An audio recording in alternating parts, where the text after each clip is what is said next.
Good day, everyone, joining us directly on this Zoom platform Buenos or live días, todos los que nos contactan YouTube streams por los diferentes discussing medios. digital agriculture Bienvenidos technologies a Tecnologías Agrícolas Digitales, un interamericanated concepto cooperation on agricultural desarrollado por el IICA community. y la So comunidad in this caribeña, regional week of digital agriculture, we explorando connect las diferentes producers, perspectivas para producers, conectarnos con productores. create horizontal and vertical links Y esto and es facilitate para research facilitar innovation. el trabajo en redes y The para COVID-19 compartir pandemic experiencias. has La pandemia del accelerated COVID-19 has accelerated ha- processes nos ha for llevado a collaboration acelerar el proceso para adoptar nuevas formas de trabajo en red entre los diferentes países. seminar provides a common place for discussion on digital technologies Básicamente, to ensure vamos a effective tener la posibilidad de asegurar la eficacia y eficiencia de las actividades agrícolas. intervene also Soy in digital agriculture about el technologies. doctor Our Galois moderator for eh, today's eh, session Eudoxi, profesor y vicedecano de proyección. specific objectives. En esta sesión tendremos tres objetivos específicos. Primero, compartir y discutir las oportunidades, retos, And successes modelos institucionales y historias de éxito de las tecnologías digitales of y supplier acciones a nivel accuracy de la cadena de producción, gestión de desastres y educación. Y en segundo lugar, digital channels discutir cómo los canales facilitate digitales pueden ser una maravillosa herramienta para fomentar productivity. la agricultura familiar en la región y, por último, generar Leveraging la jointly base para fortalecer opportunities conjuntamente las instituciones involucradas, in the new complementando los diferentes recursos en el nuevo escenario an post-COVID. inclusive roster of participants Participantes, honoring bueno, tenemos una lista muy inclusiva de participantes que les mantendrán atraídos en todo we will el panel. start by opening remarks from our host Tendremos comentarios iniciales de nuestra institución anfitriona. Director General AICA to offer opening remarks. Mr. Day, the floor is yours. Thank you very much, Dr. Eudoxia. I hope I pronounced your name correctly. Good morning, everyone. Greetings to you from the headquarters of ICA here in San Jose, Costa Rica. I'm looking out at a beautiful blue sky, but I'm seeing clouds roll in, so probably in a few hours it's going to be pouring rain. That's what happens this time of year. This meeting on digital agricultural technologies and perspectives for agriculture development in the Caribbean really points to the future of agriculture and the future of technology. And today, we're able to utilize this technology via this Zoom platform, which is really something fantastic. I think, back a year or two, everything's kind of a blur since COVID and since we started on this technology. But how lucky were we to have this ability during this global pandemic to be able to communicate like this? It's really facilitated an increased level of work for us, more than diminished in a pandemic. We've been working 24/7 through these technologies, speaking to Europe in the early morning hours here, and for Europe, who's joining us today in their late afternoon, early evening hours. And then when you get Asia, it gets all completely screwed up because of the time difference there. So it's really facilitated global discussions that have enabled, I think, a deeper connection that we have all been able to achieve during this last now almost 2 years. But hopefully we're moving into a time where the pandemic is subsiding and we're going to be able to communicate and see each other face to face. And we very much look forward to that. But we hope in the meantime, you're all very healthy and staying healthy and taking care of yourselves. But this digital technology for the purpose of conferences and communications and meetings is great, but how are we actually getting this and the excitement and opportunities of digital technology into the field? And that's the purpose of this seminar. And there's going to be a lot of discussions. I think I see about 8 or 9 different presentations about some of the platforms that we are starting to utilize and implement and partner with in the field with all of you. And so I'm not going to get into a deep conversation on any of those, but I think my colleagues will talk about the agricultural extension app that we developed here to get extension and information and knowledge to farmers in the Caribbean via a cell phone. And that's so exciting. Now, hopefully, with good, precise communication, a farmer doesn't have to get onto a Zoom where you have to wait for hours. That information can get to them immediately when there's some kind of pest or disease or a need for a weather information. It's getting to the farmer immediately. And this is really game changing in terms of preparing and adapting to the different situations that farming presents to all of us. There's a Caribbean agri-trade application that I believe Dr. Sean Baugh is going to discuss later today, and that will discuss how ministers can now communicate in a more efficient way to do this. We'll be discussing the precision agricultural development opportunities that we're learning about from the Nobel Prize winner who has implemented this in Africa that we're looking to help bring to the Americas as well. And I think at some point you're going to hear about our Fab Lab here in Costa Rica, where we're bringing in young scientists to look at applications that they can work on here at our headquarters and then take that technology and market it and communicate it with the rest of the hemisphere. We're also one of the pet projects of our Director General, Dr. Manuel Otero, who sends you all greetings. He's in El Salvador on his first trip since COVID, his first official trip since COVID, to meet with the president and a new minister there to see how we can help that country with digital technology and other things. And we had the minister here recently, and he toured what is called our Center for Interpretation of the Future of Agriculture. In Spanish, its initials are CMAG. And it's this new, we had a library here that only a few people use to really go read the papers because everything's online now. So we transformed that space into a center for the future of agriculture, in which we've invited companies and governments to come in and place exhibits that we could put on a virtual mechanism and share with the rest of the hemisphere. And we're talking about technologies, about drones, about robotics, about precision farming, about care of bees and care of animals. It's going to be hopefully a center that will be replicated in some of our offices and some of the ministries around the hemisphere. Now, every minister who comes says they want one of those in their Ministry of Agriculture. And what we hope to do is at least have a virtual ability to communicate with all the different ministries of agriculture about the new technology, the new opportunities that science is bringing to us on a daily basis. And we're hoping that science will be embraced as the innovation for the future to grow more precisely with limited inputs, with limited use of natural resources to have a better outcome. And that's the future. And that's why we're all here to talk today. And I think it's going to be an exciting few hours to discuss what can be done specifically in the Caribbean.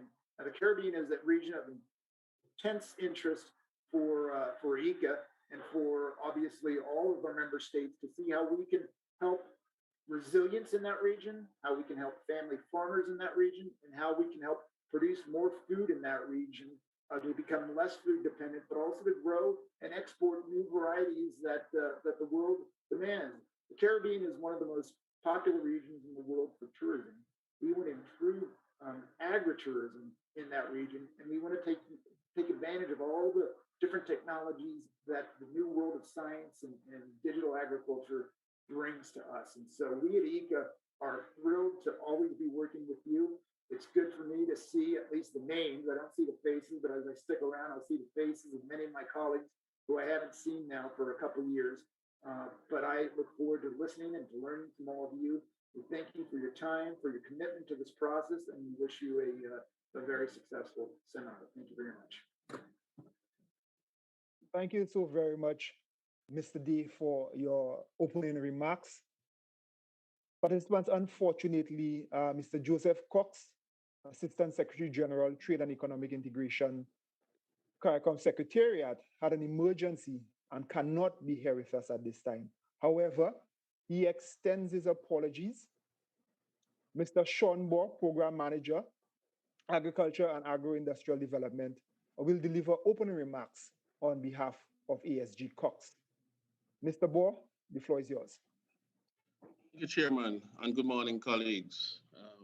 Also extend pleasantries to Mr. Lloyd Day, Deputy Director General of ICA, and all the other distinguished guests, members of the audience, and partners who are here. Here, colleagues, the CARICOM Secretariat would like to take this opportunity to thank ICA and the various stakeholders who have partners with us here at the CARICOM Secretariat in hosting the symposium on digital agricultural technologies. The Secretariat recognizes that the leadership being demonstrated here today, certainly recognizes the leadership being done here in promoting ICT in agriculture. Agriculture in the CARICOM region will only advance through the adoption of digital technologies. It is the only way. The world as we know it is rapidly advancing and expanding through the use of big data and ICT related innovations and solutions. We in the CARICOM region, we cannot and must not be left behind. Colleagues, in as much as digital technologies are being touted as increasingly critical and crucial in advancing e-learning and the transfer of technology and innovation, I am certain that it would not be lost on us to speak about the opportunities that this pandemic has provided with us. It has provided an opportunity now for us to intensify and roll out even further much needed e-solutions and e-services across the region, and one that can support our food systems and our agricultural sector.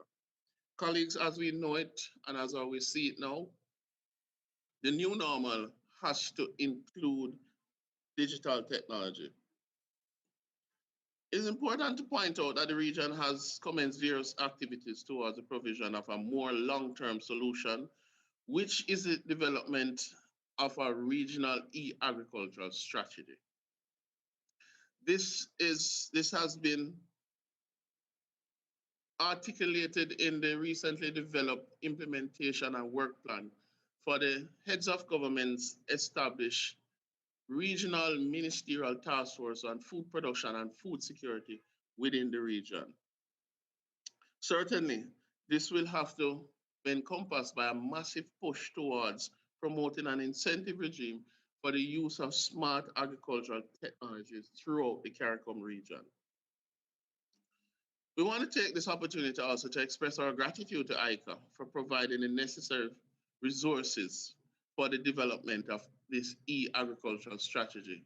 Our partners at ICA was one of the first out of the blocks when this implementation plan was developed by the ministerial task force, and they have committed the necessary resources to have this e-agricultural strategy for the region developed, and we're expecting to get that approved at the next quoted during the Caribbean Week of Agriculture will be held between October 4th to 8th this year.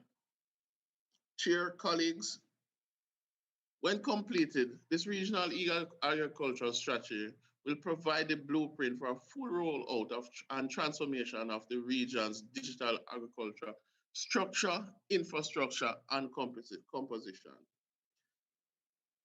Chair, we continue as a region to push various aspects of digital agriculture to promote and enhance interregional trade, private sector inclusion, rural development, and regional integration. Again, such systems include our government-to-government trade platform, which also was supported by ICA. And secondly, our business-to-business agricultural trade portal that was supported by the FAO. And these systems are at various stages of completion, and you will hear more about it during the symposium, during my follow-up presentation.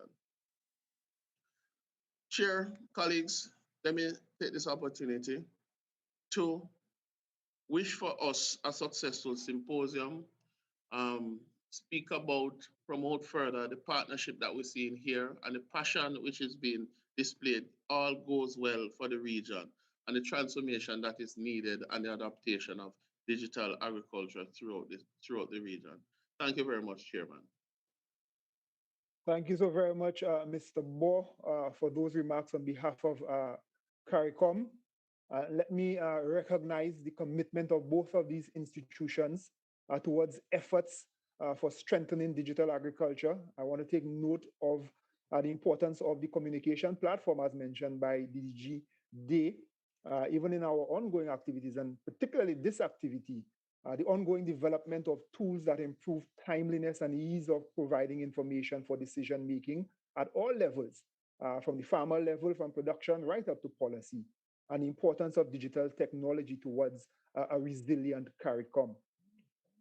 I also want to just, again, just stress on the importance of that e-agricultural strategy piloted by ICA, supported by CARICOM, and we hope to see its implementation in due time.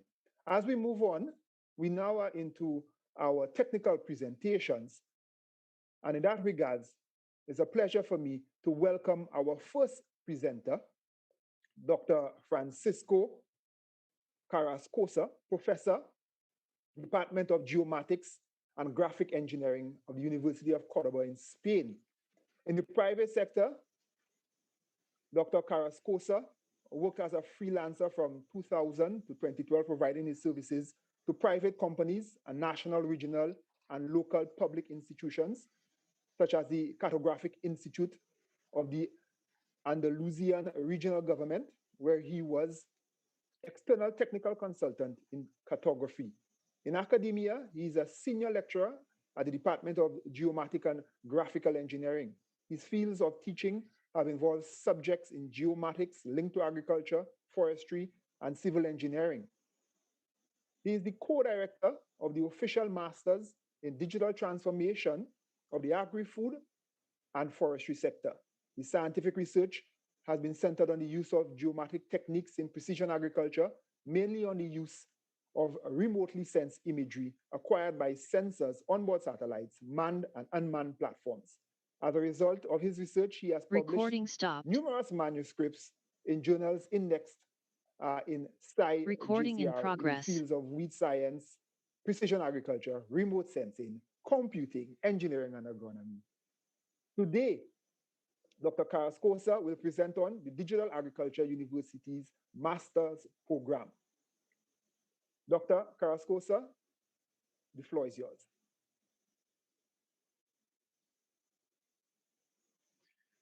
Muy bien, muchas gracias. Yes, thank you so much. First of all, allow me to share my screen. Just a second, please. There we go.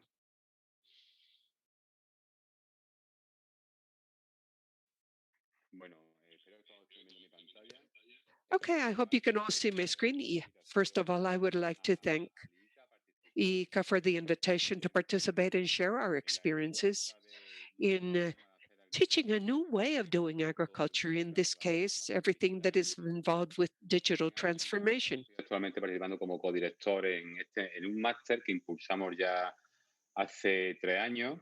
We launched about 3 years ago, and we are very satisfied with the demand by people that are interested in this subject matter. Without entering into too many details, we all know that we are facing a new revolution today. The revolution, the information revolution. We have basically overcome all the other part, our process automation, electronics, internet connections, and now that was Industrial Revolution 1.0. Now we are in the Industrial Revolution 2.0, and this consists of bringing together everything that is related to intelligence and artificial intelligence, as well as information. We are continuously developing data, and we need to have the ability and the skill to turn these data into valuable information. And together with the predictive models we can develop through machine learning or e-learning, then help decision making. The way we understand it today, this new way of doing agriculture, the foundation of all of this would be big data, as I mentioned before. And we are starting to come across the first issues or difficulties. The data will come from different sources of information, from different areas, different soils, different crops, data caught about weather conditions or in real time through machinery when we are examining a plot. And we have very valuable information coming from uh, unmanned flights and remote sensing. And something we cannot forget is the expert knowledge of the growers themselves. So we have a broad variety of data, different quality, different scales, and we must be able to transform this, turn this all into information through techniques and work environments that are a revolution today. The cloud computing, big data, artificial intelligence, so as to generate maps, maps that can be interpreted in dashboards. So we go from data and information, and a variable that we cannot forget in all of this is this must be accompanied by information and training. That is key to take this step forward and introduce digitalization throughout the agri-food chain. So what happens here? For example,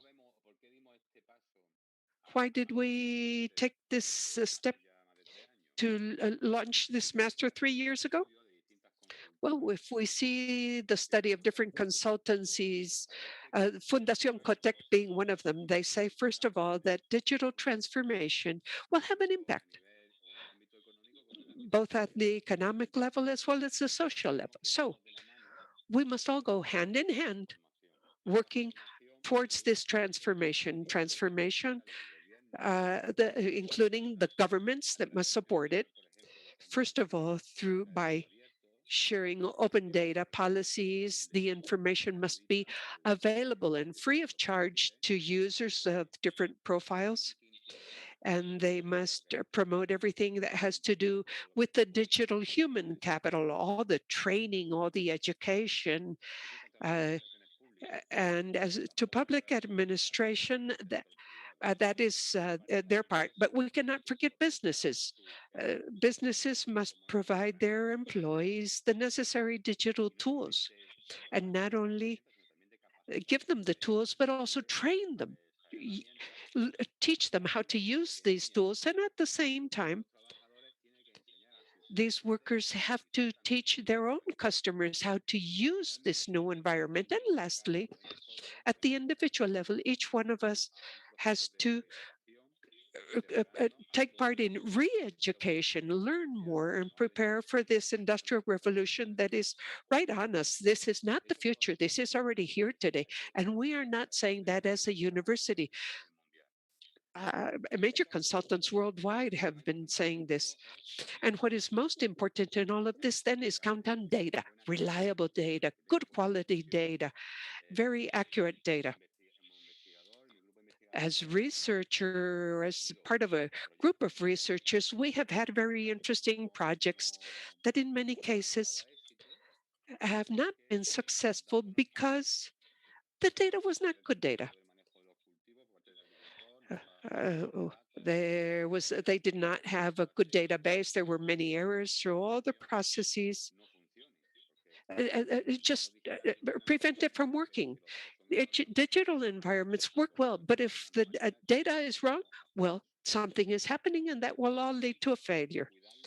We need to ensure basic inputs because these are the foundation for the knowledge of economy and the era of information. What does this mean? Well, we have to reinvent ourselves. We have to radically change our way of understanding of doing things. And I take as my own phrase that my director uses very often that says that all of this should not be taken as a strategy to win competitiveness. No, we should not just be better than others. No, we have to adapt because this will be mandatory in order to survive. This is in our veins right now. As I said, the issue is always data. In this image, you can see a series of crops and notice that the term data is written here in different languages. We must ensure that despite the quality of the data, we must ensure interoperability in the different data, and we must be flexible. So oftentimes we see that we can work with solutions and data aggregators where we cannot necessarily access the data, but we can only see an image on a map with different color codes showing that some of the data will be very useful for decision making later on. These must be interoperable data. It is very important that everything be interoperable so that we can extract all the information that is relevant. As I said, this is a complex process. In this next slide, we will see how we will capture information. This is going to be captured through unmanned vehicles. We see satellites that will be practically covering territory at 20,000 kilometers. And it will be gathering information, precise information, temporary and spatially. And we will always be able to place different types of remote sensing on the satellite. And you could see we could analyze the water level. We'll look at the animals and see what the trend is for these animals, how they're behaving, and look at the orientation, for example, of the cow. A cow that is soon going to, for example, deliver. We'll be able to see that from satellite imagery. And the idea is to be able to use it to our advantage and analyze it. Now, the workflow will go from possessing this data, uh, understanding the data, and given the quality of the data, we'll be able to research in real time by cleaning the data and being able to use it to our advantage. And storage, as we know, is now something that we well need because although we have plenty of data, there's no place to store it. So we have to be able to know how to purge the data, how to use it and store it, and begin the cycle again. Well, the master's in digital agriculture at the University of Córdoba is focused on the student knowing how to use the data for a decision model and implement that data. Now, in real life, how will this be applied? If we can place it in a diagram, we can see it as such. Here's a tree, and the data through a wireless connection, 5G, for example, that reaches a territory and it will be uploaded to a remote server. The data will be entered into a model, and then an alarm or an alert will be sent out. And then it will be sent out to the farms, to a factory, and used. What we do understand is that digital transformation is not precision agriculture. Precision agriculture is aimed at management of the crop itself. Now, digital agriculture covers a broader scale. It's the agri-food value chain from the crop, precision agriculture having to do with the crop, and then it covers the suppliers, the manufacturers, institutions, sales, and the opinion of consumers. That's the crux of the matter. That's the secret. You can't really misunderstand it. Don't confuse precision agriculture with agricultural digital transformation, especially in the food sector. Now, it's not something I'm just making up. No, this is something that was said by Jean Claude Juncker, the president of the European Commission, back in 2016. He said that digital technologies and digital communications are permeating every aspect of life, and especially with this pandemic, everything is based on the fact that we have to have quick internet or quick access to the internet, to high speed internet. If not, things will not work well. But it's based on not our individual needs, but the country's economies and their needs. So we can look at these challenges, the challenges of digital transformation, based on three pillars. And the challenges are represented as first, infrastructure. We need good internet connections. And let me give you an example. In Europe, our Digital Economy and Society Index for 2020 evaluates the maturity of a society based on technology. This is in the European Union. It's based on five dimensions: connectivity, human capital, use of internet services, integration of digital technology, and digital public services. Now, I've emphasized here the position of the European Union. It's at a median scale. And in Spain, it's just a bit above the median of that European index.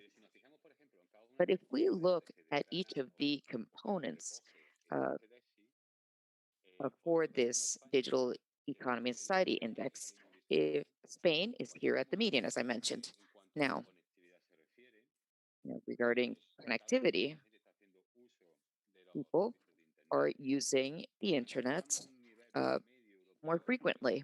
And although we're at a median level in Europe, uh, our presidential administration or prime minister's administration has focused on becoming more digitized. And we're just a little bit below the human capital index with digital skills. And that's where the university, I think, plays an important role. So education has become key to be able to understand this digital uh, background, this digital context, which requires a very profound change in our educational, economic, and political systems. Because if we want to be skilled in agriculture, that isn't enough. We need to go more in depth. We require programming skills, statistics knowledge, uh, development of applications, etc. So we have to reinforce different types of skills, technological skills, math skills. So we have to broaden our perspectives and include that as part of agricultural, digital agriculture. So, so we generally lack many of these human competence skills. In Spain, for example, uh, the agricultural engineers required a different profile. We noted in Spain, they needed to know about programming, statistics, and be able to understand processes, e-learning, artificial intelligence. So it wasn't something that arose right from the university. No, we were asked by the private sector to start developing this new type of agricultural engineer. Uh, So, as a result, we endeavored to do this. So, we looked at agricultural uh, engineering skills in irrigation, crop growing, and many other aspects that traditionally deal with agricultural engineers. But we went further. We went to other universities and looked at what types of skills were necessary. So we added to our master's program statistics, uh, technological skills, and we even added uh, a practice building session or a skills building session during an internship, for example, where these skills can be put into practice. So using blockchain, for example, is one of the skills or one of the classes, how to process, uh, for example, the information, not from a classic perspective, but using computing to create uh, data analysis techniques, using big data, uh, etc.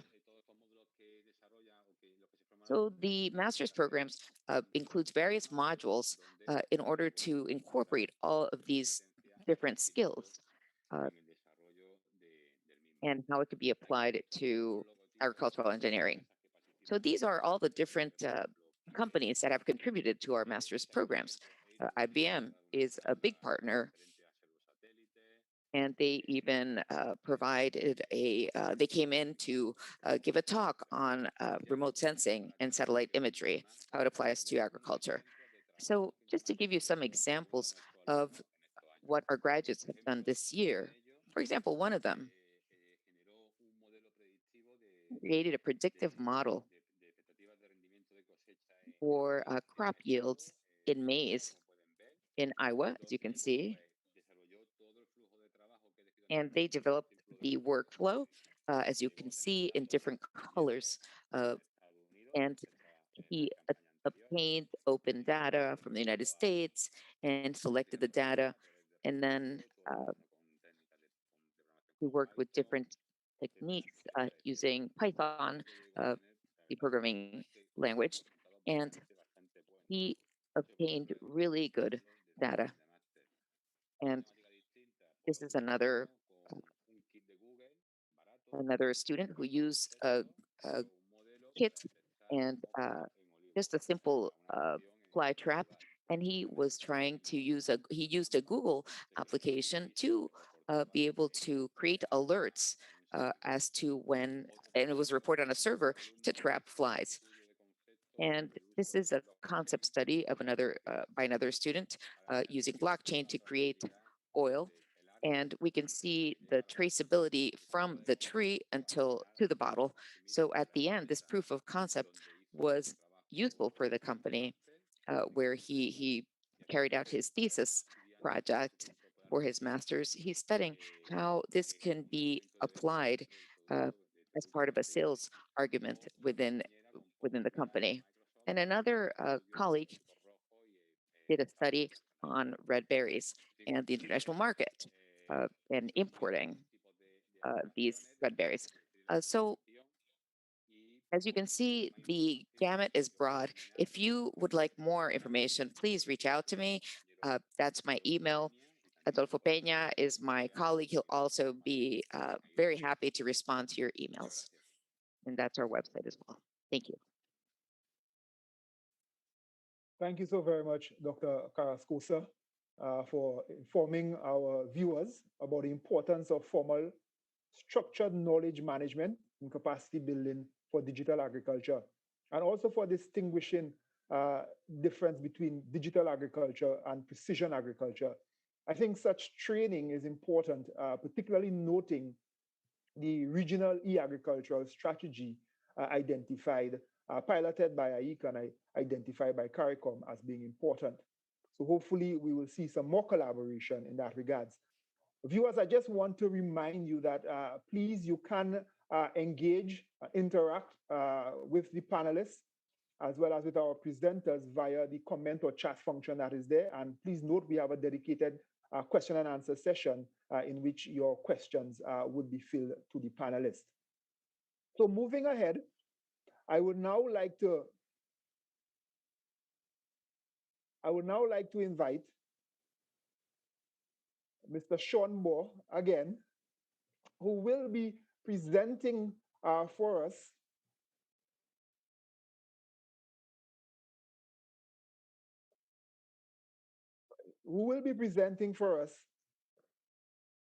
on the importance of e-agriculture in the region, extension, and G2G applications. CARI Agri-Trade app, developed by the Inter-American Institute for Cooperation and Agriculture, government-to-government trade app. Mr. Baugh has a MSc in Agricultural and Rural Development from the University of the West Indies, St. Augustine campus, and has several certifications in community development, project management, and agricultural development. His professional affiliations is with the St. Andrew Lay Magistrates Association in Jamaica.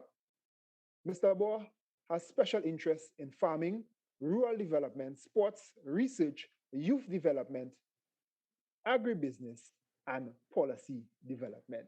Let me once again welcome Mr. Baugh. Mr. Baugh, the floor is yours. Thank you, Chairman. I heard you speak, and I was wondering if it was the same person you were talking about. That person sounds like a very important person. But Chair, thank you much again. It's my pleasure to be here to present on the topic. Can everyone see my screen? Can you see my screen now? Oh, yes, we can. Okay. Just need to go into presentation mode. I'm awaiting the technology to be kind to me. So, all right, thank you, Chair. I think it's important before I get into the deep presentation to set the context. And it's at times, because we're scholars in the field, we at times forget the very basic purpose as to why it is that we're talking about the topic. And I like to, for me, I like to connect the dots, connect the issues. And we must first recognize in the very context, the very basics, the importance of agriculture. And this is something I say to everyone. Agriculture affects every single human being on the planet Earth. Everybody must eat. There's no two ways about it. Even if you're on life support, you're given nutrients, and that nutrients come somehow from agriculture as though the extraction process goes on. Here, the importance are listed here. It's an employment enabler. It earns foreign exchange. It's a contributor to GDP, rural development. It contributes to infrastructure development. It's important as it relates to linkages to other sectors. Other sectors, tourism, manufacturing, and so on, depends on a robust or a strong agricultural sector to survive. Pretty much, Chairman, agriculture is the lifeline of most economies and by extension, people. But even within the importance of agriculture, within the region that we call CARICOM, there are challenges. And these challenges are far and wide. We have low levels of youth employment. We have stigma attached to agriculture. We have barriers to trade. We have lack of resilience, lack of new adoption of new technologies, and proper management of lands and resources. And I want us to keep that in context as we move forward. Because the future of agriculture, and by extension, the region and the world, depends on one, creativity, innovation, resilience, big data, increased innovation, increased investment, research and development, and of course, the removal of barriers to trade, which exercises the full potential that can be had from agriculture.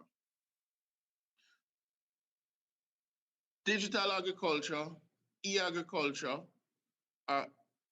ICT approach to agriculture has the potential to enhance the potential and realize the potential also.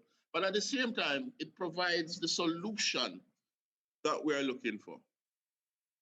And Chairman, I say this, why do we need e-agriculture in the Caribbean region? That's a big question. Why don't we carry on as with what we've been doing over the year. And the first point I'll put forward here, the region as we know it is playing catch up. And we saw the slide which was presented by the professor in the previous presentation, which shows the levels of adaptation and technology penetration throughout the world. We in the region, we're playing catch up. We have been making incremental steps in various member states, but we have to towards the use of digitalization in the sector. But we have to accelerate this pace. There are tremendous benefits that can be had from e-agriculture. It has to do with increasing competitiveness, trade, production and productivity, as well as enhanced economic development. Critical for me, or for us also, Chair, e-agriculture holds a key, as a very important key, that will allow us to attract new entrants into the sector. And by new entrants, I'm not talking only about youth and women. They are critical, they're important, and that's the starting point for them. But new entrants also has to do new entrepreneurs, new types of thinking, new business processes, new business models. And with that comes new equipment, new technology, new sources of finances, new industries, new professionals, and new models and new methods of production. And this is the importance of our e-agricultural strategy or e-agriculture within the region. Chair, I want to make mention of the ECA-supported government-to-government trade platform. The platform came about as a result of the COVID-19 which took place. And our ministers of agriculture reached out to the Director General of ICA and said, we are seeing that we have two things happening. There are surpluses and we have deficit of agricultural produce throughout the region. We would like a simple system that we could put in place that will allow us to account for the surpluses, be able to trade amongst ourselves, given the challenges and the restrictions which existed. And Chair, I'm pleased to say that ICA responded and we have the G2G trade platform. The objectives are outlined there, which is really to increase communication, partnership, and intra-regional trade between member states. And the expected outcome is that we'll have increased levels of trade within the region and strengthen the various economic recovery stimulus that have been put in place throughout the region. Where are we with it now? Let me first say this is a masterful software that has been developed by the ICA team, and I put forward that this was developed in-house by in-house professionals. No major consultants were found. This was done by in-house consultants. We're now in the pilot phase, colleagues, audience, and we have 8 member states who are listed there who are part of the pilot phase. They have been trained as to how to use the system, how to configure the system, how to communicate with each other. This sensitization is ongoing between member states. And we expect within the next month to be able to present a report on what the learnings have been and where the direction will go. And this is the first step, because at the end of the day, you want a system that promotes trade, commerce, that where there's an economic benefit. And we believe this is one of the systems, certainly from a government to government point of view, that will ease some of the challenges that we've been having. But I must add that the system doesn't work in a silo, meaning only government. The focal points, the countries, the member states have been asked to work with the private sector because governments really don't trade. It is the private sector who trades. It is the private sector that will have the risk of having surplus or too little inputs or finished products for sale. So it's a partnership between the private sector and also the government in pushing out what it is that is in the region. This is also a critical deliverable that was outlined, that has been identified, that must be put in place within the, from, I spoke about the ministerial task force that has been set up to deal with food production and food security. This is a critical output from it. I make note of another platform that has been developed, and this is the business to business trade portal. What it is, I'll skip most of the verbiage here and to get right into it. What it is, there's an existing website that was in place that was not being used as the way it should. So we have revamped this website. And we've put in place an online system that is aimed to help our regional agribusiness and agri enterprises, our food system enterprises along the value chain to talk directly business to business. Now, businesses will be expected to register for free, and it will have that cyber connectivity and networking that will take place. So whether you're in member state A, B, or C, those entities through their investment corporation, their ministries of trade, the ministries of commerce, the ministry of agriculture, the private sector grouping, and you know we work closely with the CPSO, which is a CARICOM private sector organization. We'll encourage businesses to go on, register, and that interaction will take place. So it's free, it allows for ordering, it allows for sharing, networking, and it's all online. The platform has been developed, and we're now expecting to go live with that at this year's Caribbean Week of Agriculture. So we'll start the necessary marketing and information inputting into the system. So we're expecting that to come on stream urgently. Chairman, I'm speaking from a regional point of view. I want to bring it to a little bit more national and bring it even more focused to an on-farm and an industry touch. And as the benefits of e-agriculture. Too often we talk about e-agriculture and not recognize that it is the farmers, the farming entities, the companies on the ground that have to realize the benefits that can be had from this as listed there. And I'll focus on the on-farm benefits because that is where we'll get the value for money. That is where the input will be provided, the economies of scale to support the industry. One, it has the potential to optimize production. And as the presentation said before, between smart agriculture and precision agriculture, digital agriculture, it provides that benefit. Better decision making for our farmers. Nothing beats data. And what has been happening, we've not been able to be competitive or realize our full potential because we don't have the data.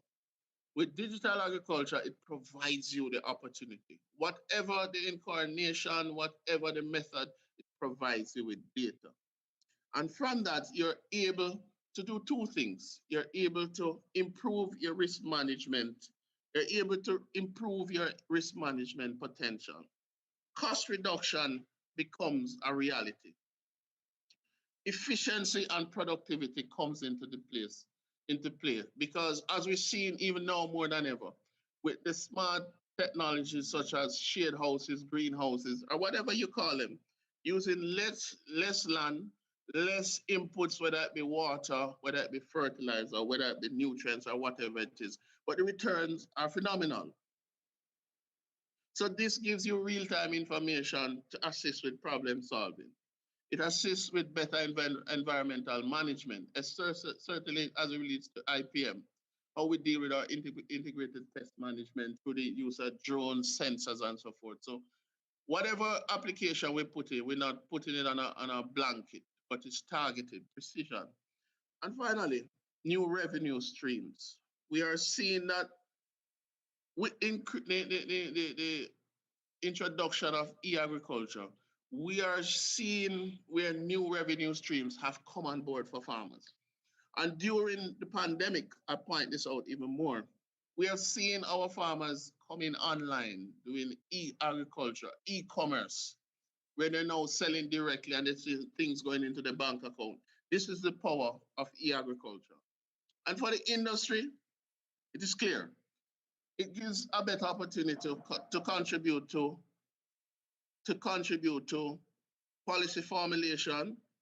We see cost reduction. We see a greater return on investment, and it gives access, a better access to new sources of income because it creates that infrastructure, that underlying fundamental that you're better able to plan as an industry and move forward accordingly. Chair, it's important to put forward some of the trends that we're seeing in agriculture. And if you look at what is listed here, everything here relies on digital agriculture. Entrepreneurship, e-trade, innovation, online service, non-food agriculture. Somebody seems to be knocking at my door. Please forgive me. It gives all of that opportunity. It gives that opportunity where we are now seeing where the opportunities are that we can take advantage of. And this requires technology, this requires e-agriculture. And this is what we have to put forward. Chair, colleagues, audience, I'll stop there. Thank you very much. Thank you so very much, Mr. Moore, for sharing with our viewers the importance of e-agriculture, the benefits that we will gain from e-agriculture, and notably the already progress that has been made with our e-agricultural strategy and services already implemented through CARICOM and AICA, including our government-to-government and business-to-business trade platforms. I certainly think that that creates strong partnerships and shows the connectivity required. So we're very much happy to hear about that, and I'm sure our viewers will want to interact further. As we move along next, I would like to welcome Ms. Erica Caballero, Country Launch Manager in Colombia for PXD Precision Development. Ms. Caballero is PXD's Country Launch Manager. She holds a BA in Economics from the Instituto Tecnológico Autónomo de Mexico and a Master's in Public Administration and International Development from Harvard Kennedy School. She oversees implementation of PXD's current programs in Colombia, as well as development of new opportunities.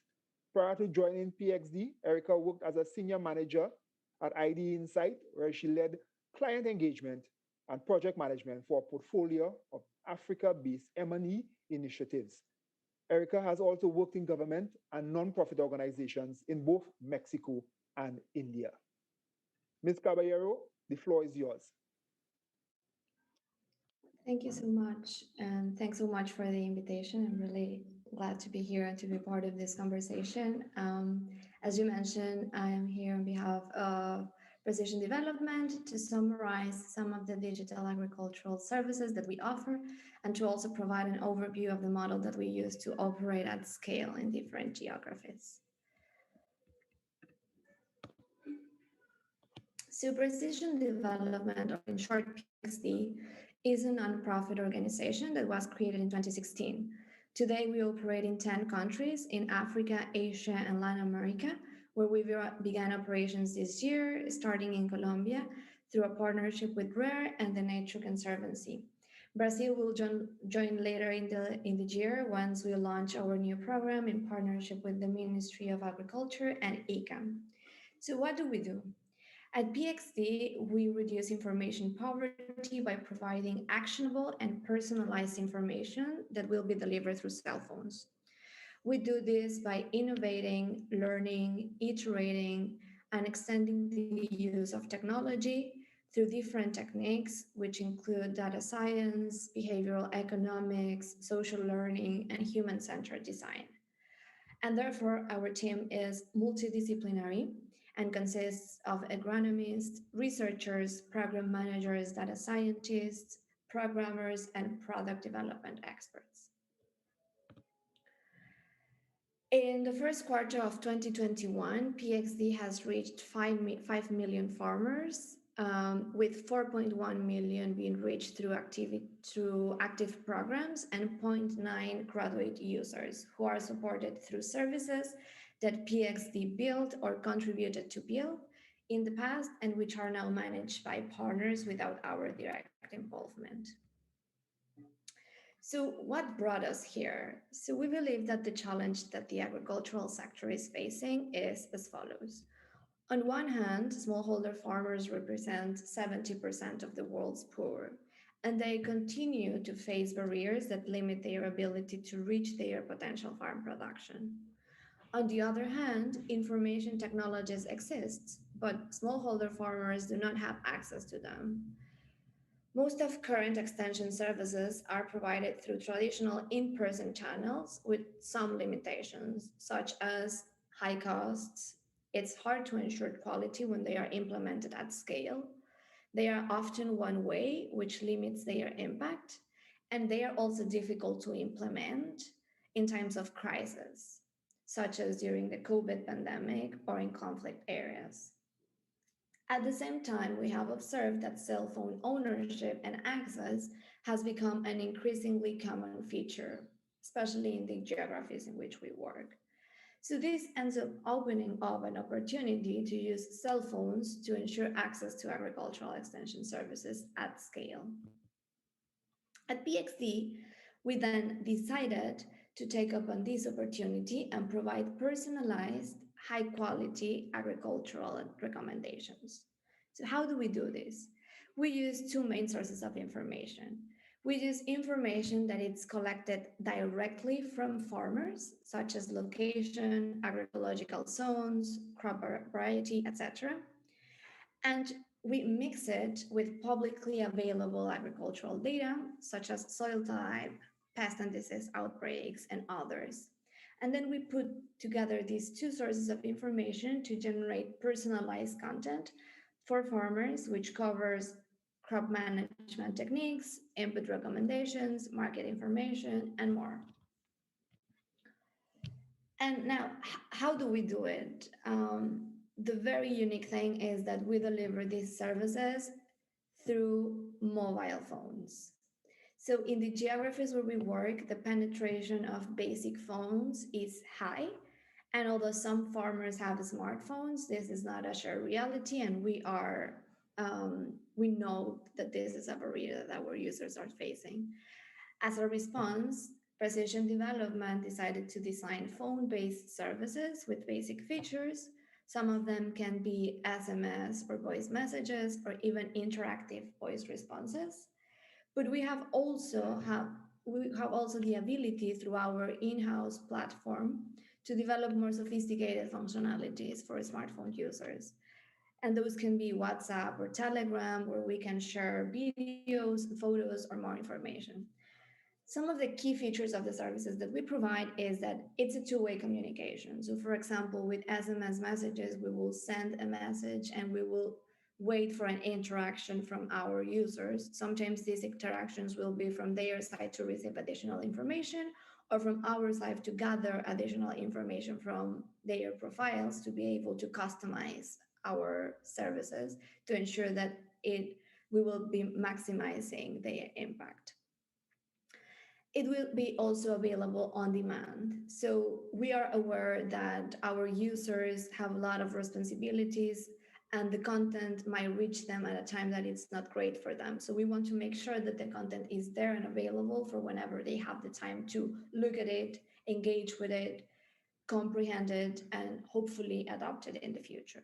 Erica, let me just interrupt you for a second. Can I ask you to just come a little closer to your mic? Our interpreters are having a slight challenge in hearing you clearly in that regards. Let me wear my... Is this better? Now with the headphones? Hopefully. Yeah, please proceed. Yes? Okay, perfect. So the next feature is that our services are customized. So as I have mentioned, we collect very high levels of information from our users to be able to customize the content based on the crop, on the type of soil, and other determinants that will be very important for the type of recommendations that we will give to them. The fourth one is that our recommendations are timed to the crop calendar. So we know that farmers make decisions and producers make decisions depending on where they are in the crop calendar, and we want to ensure that we send them the relevant information whenever they need it to increase our chances of adoption too. And finally, it's a cost-effective model, and I will be talking a little bit more about this in the next slides. So here is just an example of our user experience. This is example of a two-way SMS service in Kenya, in which the users start the interaction by texting farm in order to enroll to our services. Then they will keep interacting with the platform by replying, for example, A to continue to receive additional information. We also have some questions where they can select from multiple choice options, giving them a menu of options that they can continue learning from. And we also have some free form responses to answer questions, for example, what's your name? Where's your field located? So we can use, again, this information, input it into our model, and ensure that next time we'll give them advice that will be personalized for the location where they are or the type of crop that they have. So the content that we share with our users is continuously expanding, and it's based on our farmers' need. So currently we have experience designing content for 35 types of crops and 7 livestock varieties. We normally work with local experts to adjust the content to the local conditions and ensure it's relevant. We do not consider ourselves as expert agronomists in all the geographies where we work, but our expertise is in structuring the content, packaging it to ensure that it's understandable, that it is comprehensive, and that it will be actionable. So farmers, we will have everything in our service to learn, get motivated about adopting these options, and actually having like a step-by-step recommendation on how they can implement the practices that we are recommending to them.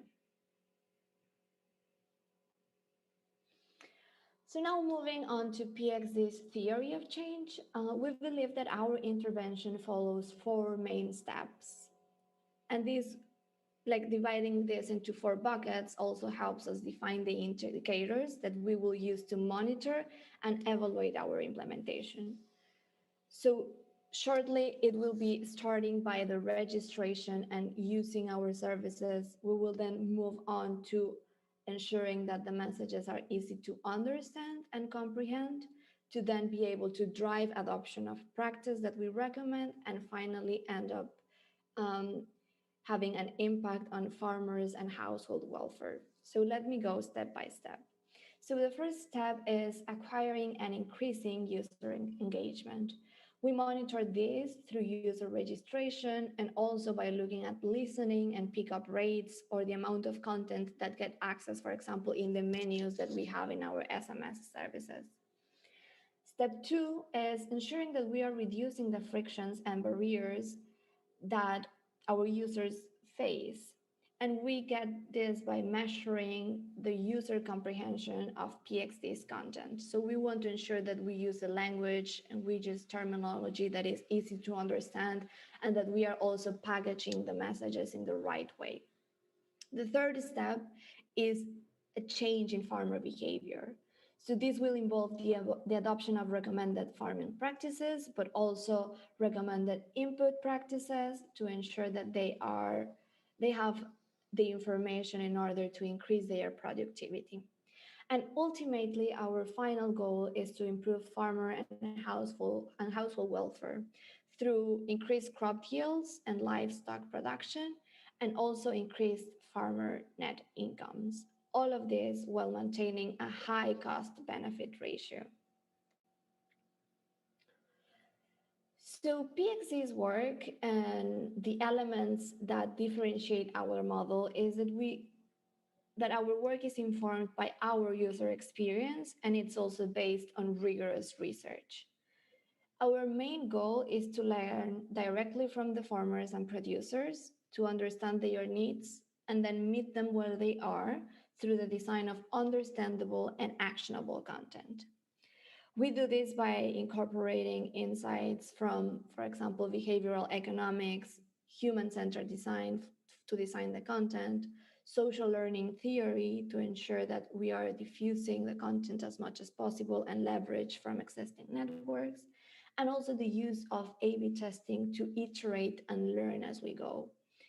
So, what is an A/B testing? An A/B testing is an experiment that we use very often where two or more service design options are shown to farmers at random. Then we do some statistical analysis in the back end to assess which one is preferred or more effective. And then we use these results to inform rapid upgrades to our content and service delivery. In this way, we are trying to maximize the impact of the content that we share and the package that we use to deliver these messages. To date, we have conduct over 60 A/B tests, testing different things. Sometimes we test which time of the day will be better to increase our engagement. Sending a message in the morning makes a big difference versus sending it in the afternoon or at night, depending on when our farmers might be busy or not, or where might they be at home and they can engage with the content. Whenever we have voice calls, we also test whether it's better to have a local accent or not, whether it's better to have a woman talking to the farmers or a male. So we test really specific things to try to maximize the impact of our messages. And we bring all of these elements together to make sure that our services are implemented as effectively as possible, and which will then allow us to deploy low cost communications that are free to our users, which is a key component of the work that we do. So I was mentioning that the improvements that we make to our interventions are based in evidence. So that is also true for our intervention itself. So if we review some randomized evaluations, which include some of the programs that we are implementing in precision development, here's what we find. So digital extension services increase yields by 4% on average. This increase is an average effect across all the farmers who were sent messages, including those farmers who did not open the content or engage with it or interacted with it. This might mean that farmers who actually use the content and adopted the recommendations may have seen a larger impact. In terms of adoption of recommended practices, we have seen that digital outreach increases the likelihood of adoption by 22%, including the evidence on input adoption.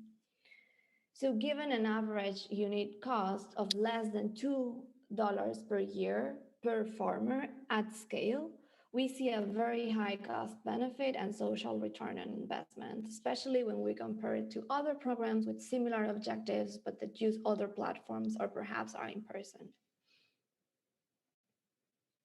So during COVID, and as lockdowns have disrupted operations across geographies and sectors, this is how precision development has responded to this global pandemic. So first of all, our services have been uninterrupted.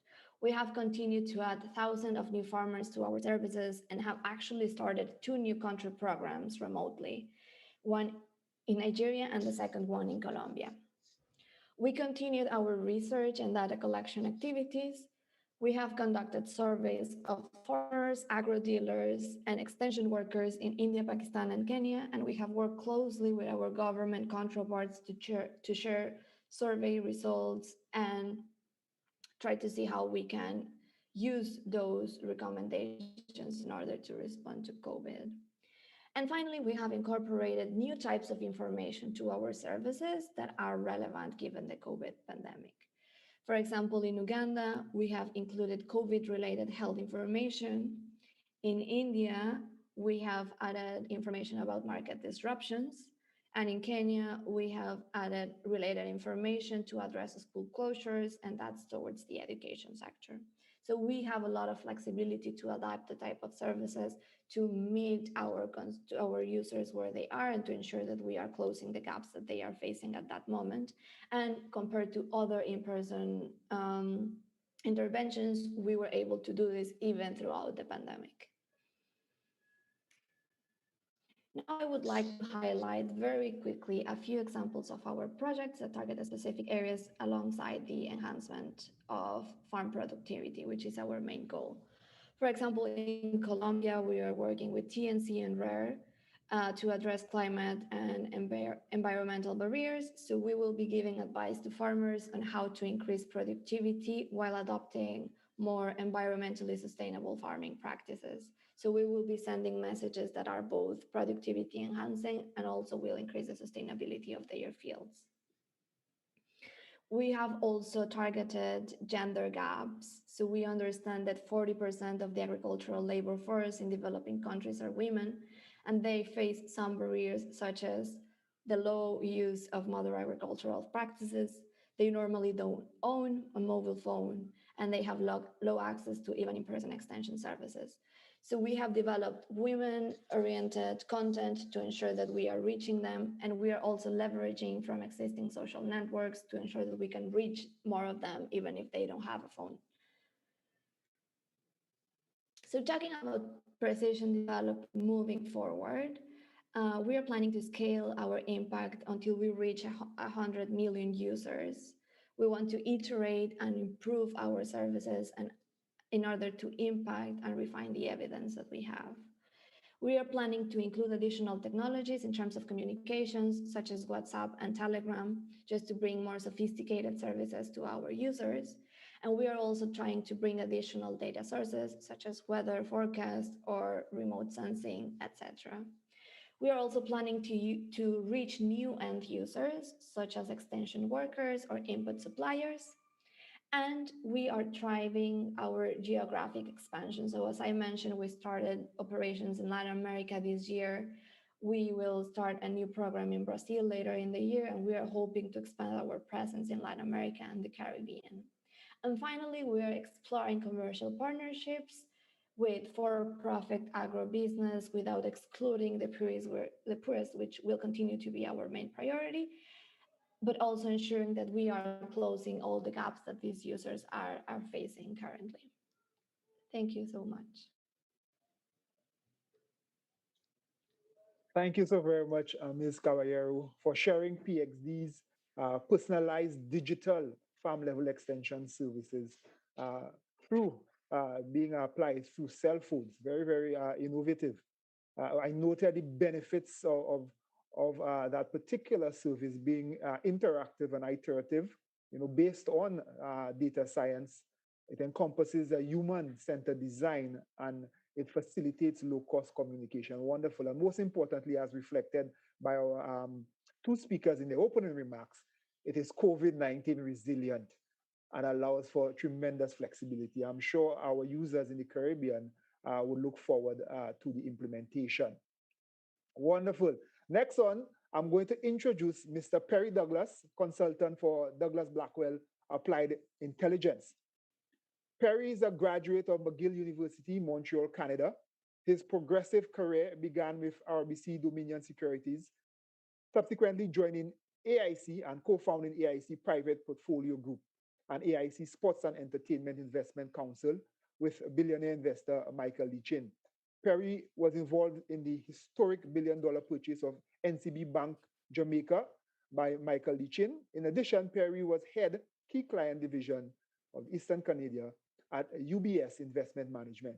In 2008, Perry was voted #1 advisor in Canada on the all-factor rankings at UBS. He built a couple of meaningful businesses along the way, but knows that artificial intelligence will revolutionize the world.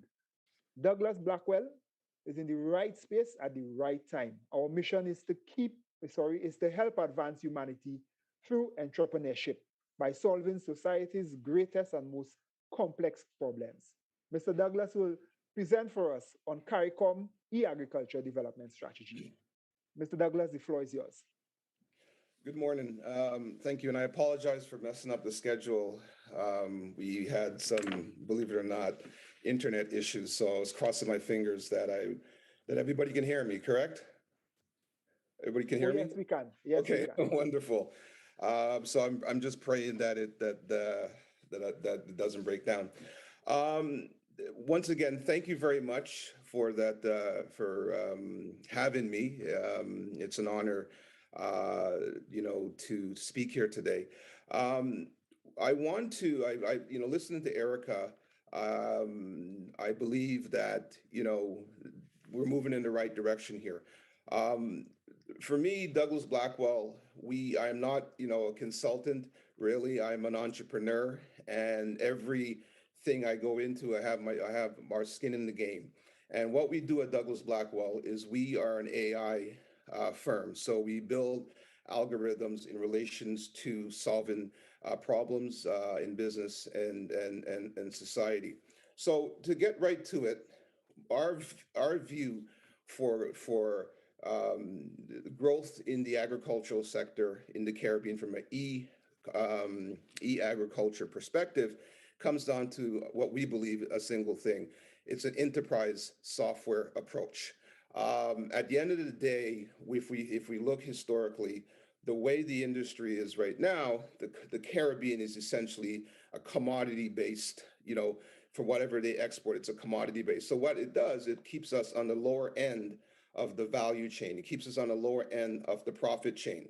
Or the middlemen or whatnot, towards the retailers, they make the most amount of money.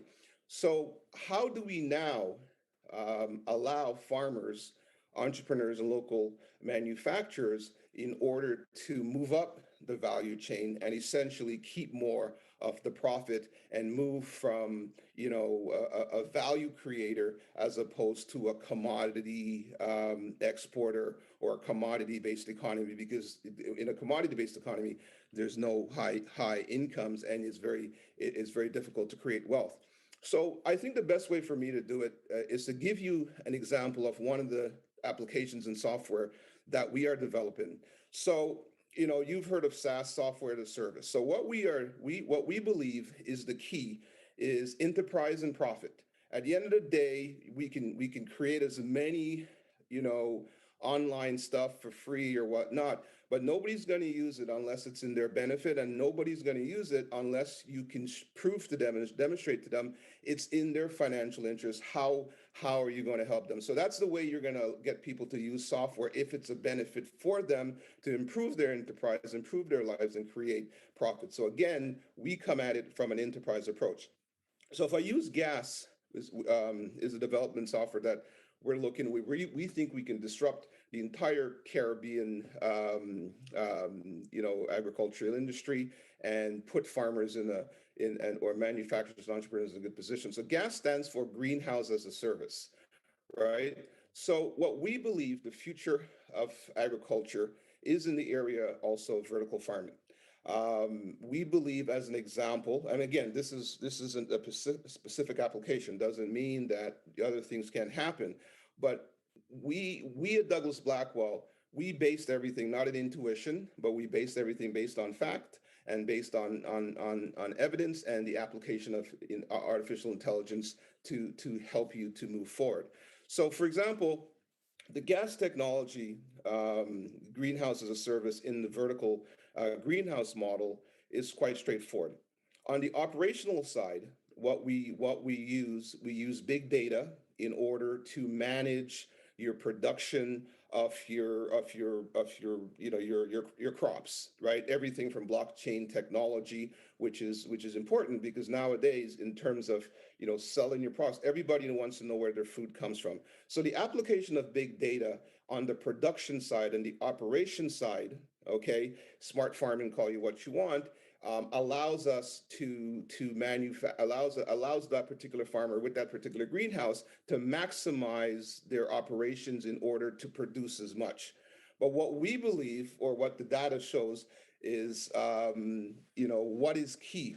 The big thing for us is the applied intelligence of using artificial intelligence and big data to find new markets for farmers. So, for example, if there's, and I'm just going to give an example. So if there's a farmer in Grenada, I've chosen Grenada because I'm from Grenada. If there's a farmer in Grenada with growing peppers, what happens is that people may grow a certain crop, and they may find somebody to sell it, but they don't really, and they grow it again, and then next thing you know, there's no demand for it. What we use, with the data science and artificial intelligence, is to go the other way around. You first use data science and AI and machine learning in order to discover new markets, discover new opportunities. So you move backwards, and what you grow is based on the demand that you know for sure. So as opposed to taking a risk and growing something that you really don't know that there's demand for, what we do is we use AI to first discover markets, first be able to establish opportunities directly with particular retailers, directly with particular, even down to restaurants, that type of thing. So what you use data and you use artificial intelligence to first identify your market. And once you've identified your market, you now can establish your crops in relations to that market, assuring you're going to get the highest price because you have somebody to sell to. And the other thing about that is it allows that particular farmer from that particular electronic device. It allows that farmer to market directly to the consumer in anywhere around the world, market directly to a retailer, market directly to a restaurant. What is happening right now is, and I'm going to give you another example with some of those particular greenhouses. Top restaurants, deal directly with farmers, and top restaurants essentially, can place their order, and overnight, it can be shipped FedEx. Top restaurants where you're going in there and you're paying $300-400 for a meal.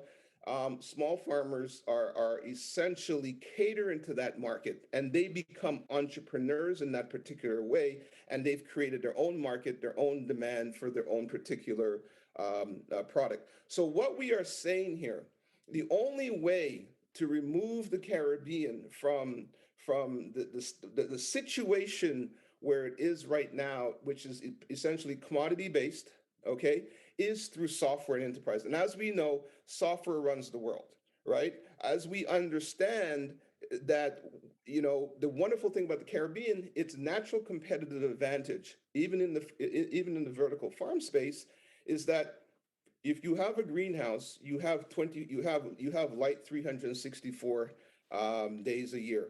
You don't have to worry about heating and things like that, simply because you're not growing a vertical farm somewhere in New York City and you have high costs. So the operational structure, the operational base allows, from a vertical farm perspective, allows you to be way more competitive. But the key to all of this is the software.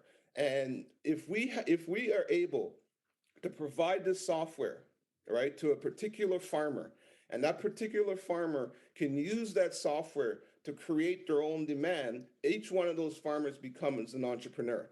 The other thing with the ability for AI is you don't just want to sell your raw material. You can now create manufacturing. For example, we have some models in India, for example, in the area of dragon fruit, where a particular farmer switched from rice and wheat, which was a commodity and very low profit, to where this individual now, his son happened to be studying computer science.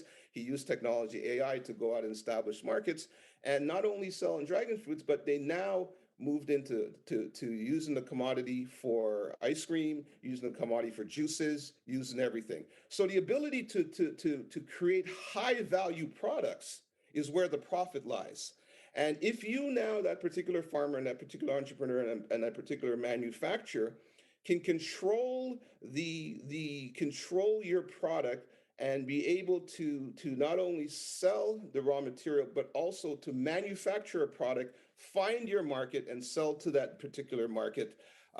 That's where we see the strategy from an e-agricultural perspective. So at the end of the day, what we believe is that enterprise and commerce, historically, if you look at the data, has always solved society's greatest problems through entrepreneurship.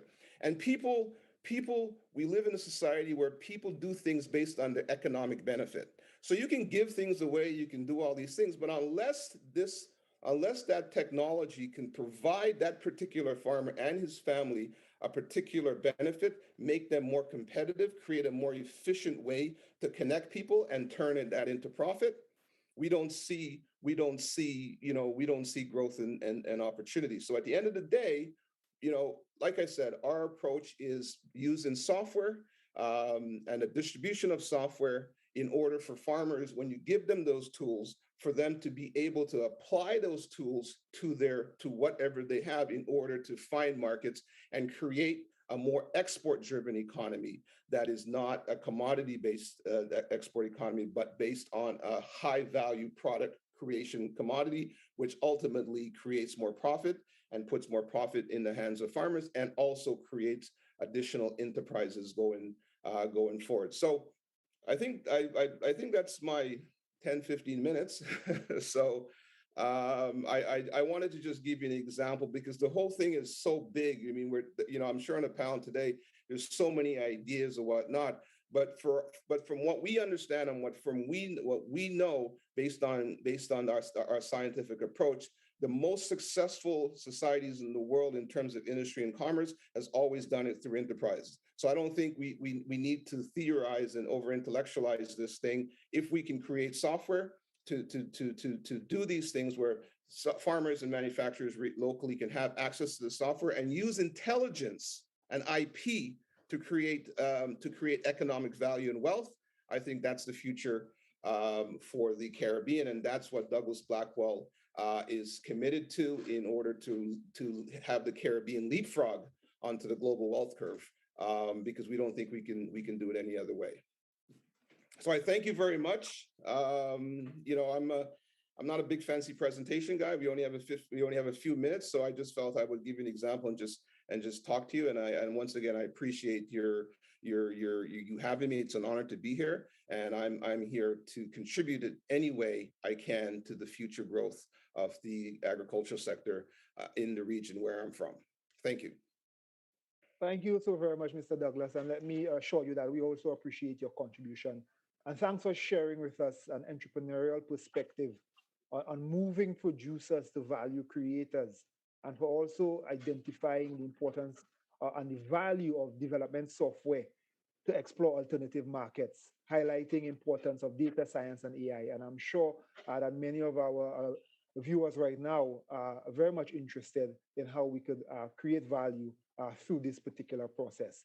So once again, let me extend my thanks. Moving on, our engagement continues with Ms. Letitia Gibson, farm manager of Eden Farms, Bahamas. Ms. Gibson is a young Bahamian botanist and environmental scientist with a professional prowess for the expansion and innovation of the agricultural sector in the Bahamas. Serving as the farm manager at Eden Farms, based in New Providence, she is the first to successfully operate and manage the region's 3 smart technology containerized hydroponic vertical farming models known as the greenery and the leafy green machine. After completing her Bachelor's of Plant Science degree at the University of the West Indies, Mona campus, Letitia's driven passion for agriculture and natural sciences led her to explore various farming systems, botanical gardens, herbariums, and plant research institutions in the Bahamas, Jamaica, and the state of New York. In her spare time, she enjoys growing and donating thousands of native coastal and fruit-bearing trees to help promote coastal resiliency, reforestation, and food security within the Bahamas. Let's all welcome Ms. Gibson to present Eden Farms, how agricultural innovations are building resilience in the Bahamas. Ms. Gibson, the floor is yours.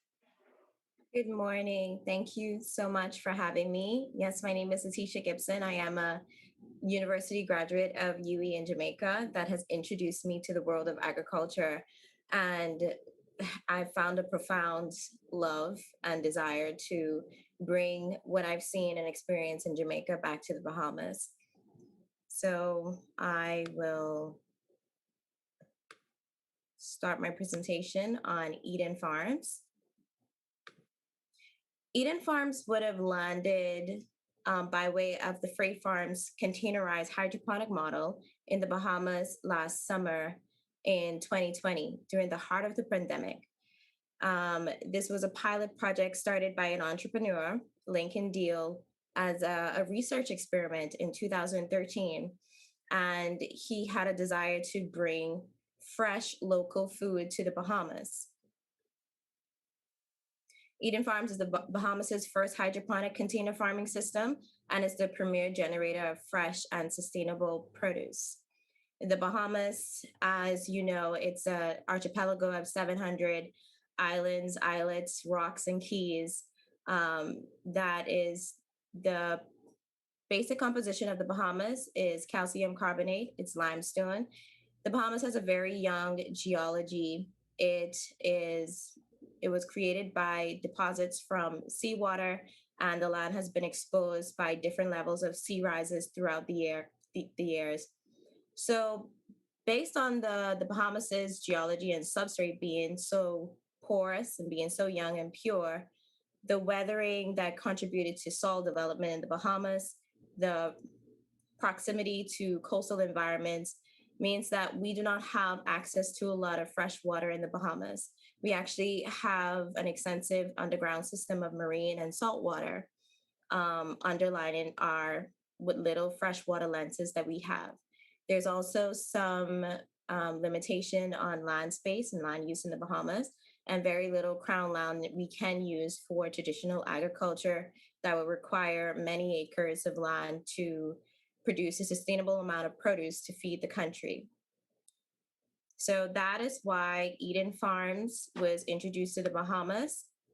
Our vision actually is to be innovative hydroponic farmers utilizing vertical farming methods. As you can see in this photo, this is our Greenery S machine. Eden Farms is actually the first company in the world to own one of these machines. It's the latest model created by Freight Farms, which is a global leader in terms of containerized hydroponic farming models. This has been a very effective system and an exciting journey for Eden Farms. We were able to produce a lot of fresh produce with vibrant colors, and the crunchiness, the taste, the flavor profile has been exceptional and incomparable. A lot of our food comes from places in the United States and around the world. It travels very long distances and through many different channels. So having hyperlocal food is very hard to come by in the Bahamas, and that's exactly what our goal is to achieve. Eden Farms utilizes scalable farm tech to enable the efficient production of a wide variety of crops in a controlled agricultural environment. What that means is we have a 320 square foot container. We actually have 3 of those containers, equating to 5 acres of farmland each. So we have about 15 acres of farmland within a very confined space, utilizing the vertical farming methods. We actually have 8,800 grow spaces in the farm, and we can produce up to 990 heads of produce per week, depending on what you grow. So there's a lot of different grows specialized spaces in the farm. Besides the vertical columns, we also have seedling troughs that contribute to germination, seedling growth, and also growing smaller crops such as microgreens and even edible flowers would grow in the small area of the seedling trough. So being a closed environment and being a soilless medium of method of farming, what we have in the farm, we actually have water storage tanks, and we access city water. We have installed a reverse osmosis filtration system that provides purified water to our farms. And we have dissolvable nutrients that provide the plants with all of the essential nutrients that it needs to grow. And with the windowless system, the container in place, we provide the plants with artificial light using LED boards. We have about 122 LED boards in the main grow area with photosynthetic photon flux density of 250 micromoles per meter squared second. That is very preferable for the types of crops that we grow. We actually have a controlled ventilation, and we control the environment inside the farm. We have a lot of fans, various fans in the farm that contribute to airflow. We maintain a constant temperature in the farm between night and day. And those are the two modes in the farm, because we can increase the amount of daylight hours in the farm. We can set that to an amount that we want, depending on the type of crop that we grow. We can also set different parameters on the temperature, depending on which climate the crop actually prefers to grow in, and supplying it with the necessary nutrients that it needs. We can also we can increase the supply of carbon dioxide in the farm, having access to CO2 canisters. So with the technology, the smart technology that we have in the farm, we do have an agrotech system that makes everything automated.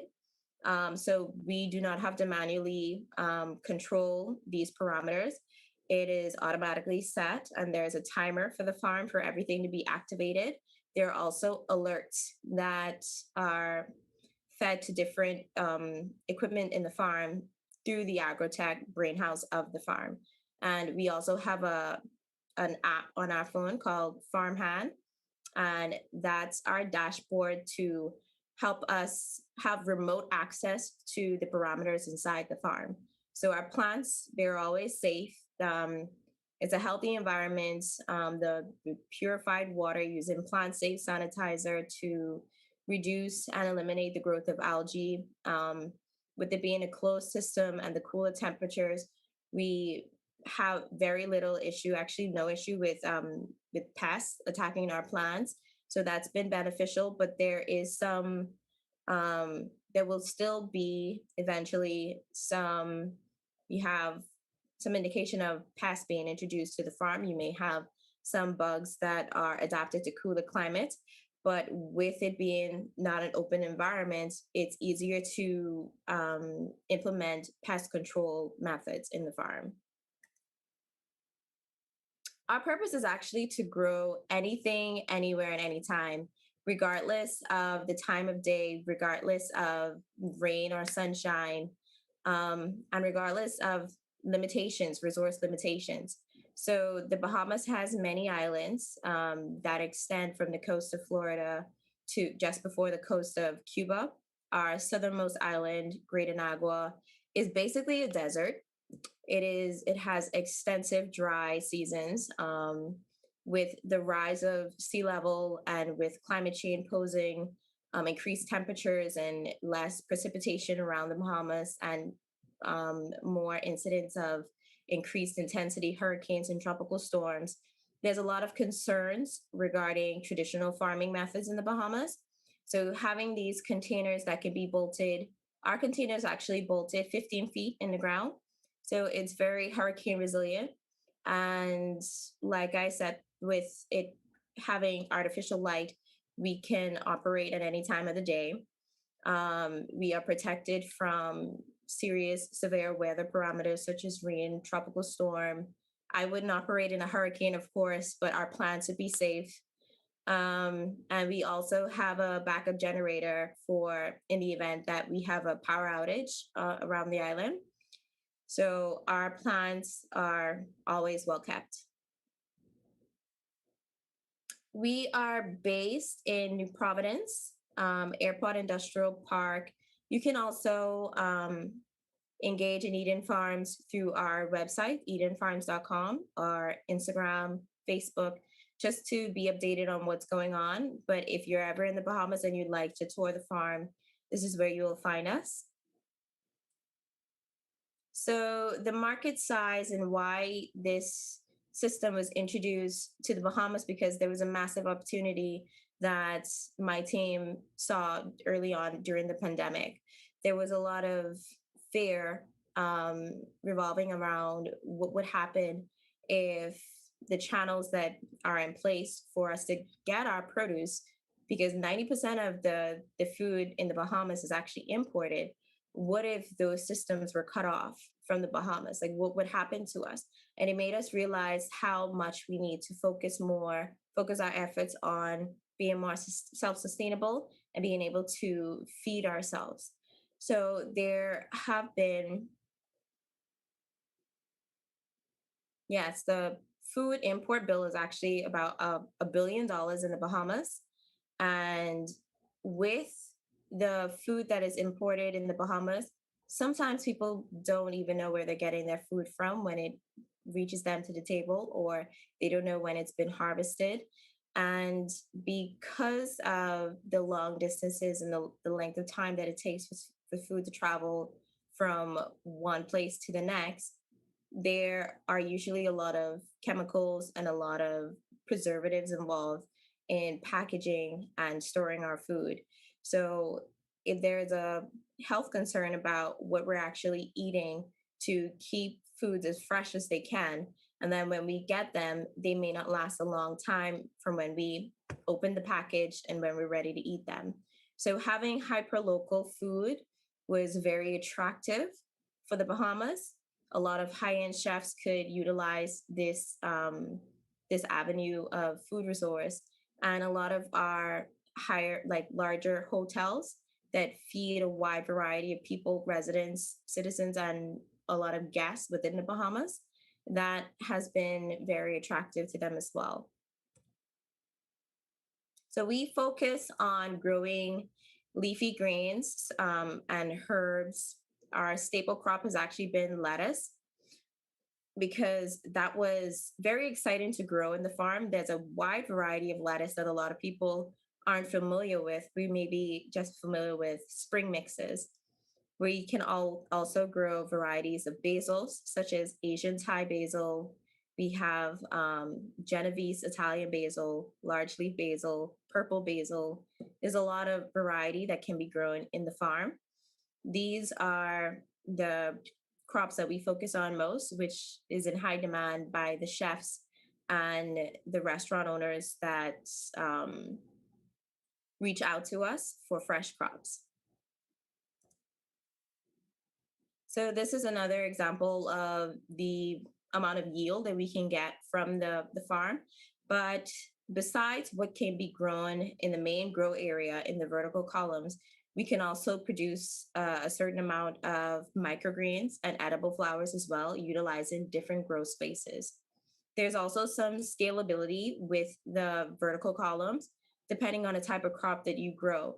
So obviously, smaller crops you can grow in larger amounts in smaller spaces, and larger crops would have to be more spaced out. So that would be around the 990 heads of produce per week. And we can gear it towards about 180 pounds of produce per week, depending on the crop that we grow.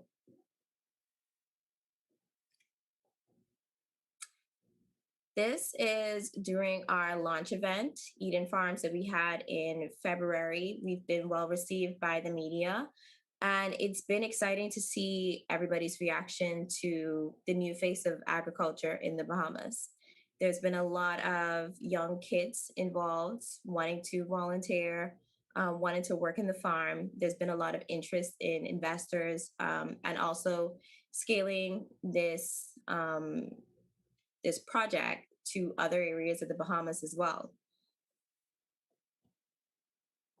There's also policy initiatives that have been put in place that have made it more marketable for local farmers to get more involved and get their produce to the market and to distributors, so that they can sell more of their produce and compete with imports that are coming in the country. So the government has mandated that foreign investors must invest 40% of their food needs to local farmers. They have to source those locally. And for the government, that's 70% of their food bill must come from local farmers. So there's definitely that push to get local farmers to increase their yield, and also for more business opportunities in the Bahamas and more partnerships that can be formed with local farmers and large companies around the Bahamas. There are a lot of chefs that frequent the farm, and we have a very engaging relationship with our customers. We would ask them what they would like to order from us, what's their projection of produce that they usually use over time, and we can supply them with a schedule that we can calculate based on the seeds that we have, what we can acquire, and how long it would take to grow. So we know that a plant may take 3 weeks from germination to seedling phase, and then after transplant, they'll take about 4 weeks to harvest. So within a certain time frame, we can have projection data on what crops that we have and the amount that they can receive from us, and that's on a consistent basis. So every week we'll get similar yields, and we can grow whatever crop the customer may like, and we can also increase the variety of crops that we grow depending on our customer base and the demand of that crop and how it fits with our farm. So lettuce has been very successful growing in the farm. It's a very beautiful crop, and it's extremely fresh. There have been a lot of persons coming in the farm, and they would sample the lettuce and taste it. And actually, you can have a salad right at the farm and not even use salad dressing. It's amazing. Our arugula is extremely fresh and is actually incomparable to store-bought arugula. So that's something exciting to be able to bring to the Bahamas. Having a different experience when you're eating grains. People are actually more excited to eat healthy. We can focus on different crops. These are a variety of the crops that we've been able to grow in the farm. And we can actually grow ornamental flowers as well. So it all depends on the demand of the market, and with the controlled environment, depending on the crop that we'd like to focus on, we can have the containers specialized to that specific crop. So if it prefers cooler climate, longer day length hours, more water, we can have the farm program to supply those needs to the plant. Whereas certain crops, such as basil, require higher temperatures, and they would need a larger amount of nutrients. We can specialize that farm to that specific crop as well. This is just another example of the type of crops that we grow. So we have lettuce, leafy greens, herbs. We can actually grow root vegetables and flowers as well. And this is an assortment of grains that we have gotten from our farm. So this will include several types of lettuce. And we actually use a very specialized variety of lettuce called Salanova lettuce that's perfect for hydroponic systems. Butterhead is also another favorite. Red vein sorrel, cilantro, kale, basils. We can also grow rosemary and thyme. Why container vertical hydroponic farming?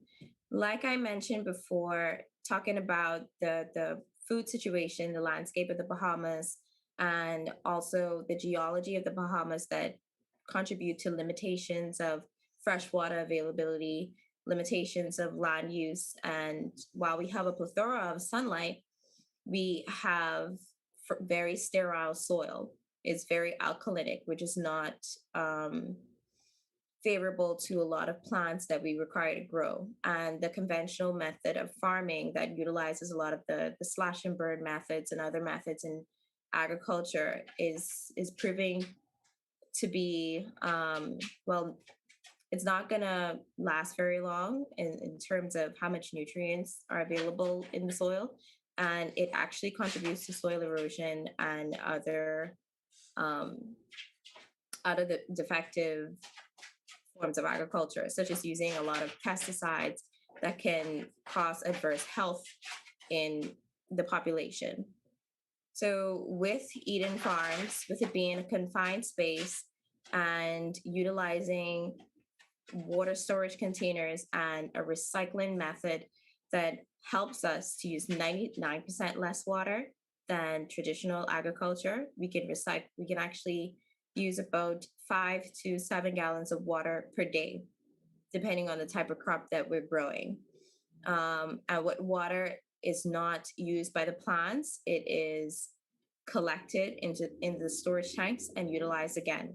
Even water vapor in the air is collected through the AC vents and sent back to our water tanks. The containers are very resilient. They operate in any climate and any temperature ranging from 40 to 120 Fahrenheit. It's very versatile. And even though we focus on very few crops that are in high demand, we have a capacity to grow up to 500 types of crops in the farm. Like I mentioned before, there are 8,800 grow spaces in the farm that can actually be scaled up depending on the crop that you want to grow and depending on the size of that crop. And these farms can also be stacked on top of each other. So if limitation of space is a factor, then you can actually keep growing taller actually and keep going up in the air. And that's how you would have more space that would equate to hundreds of acres of farmland within a very small footprint on your island or country. So I would say the most advantageous part of having this farm is the smart technology and being able to control the different parameters, whether in the farm or whether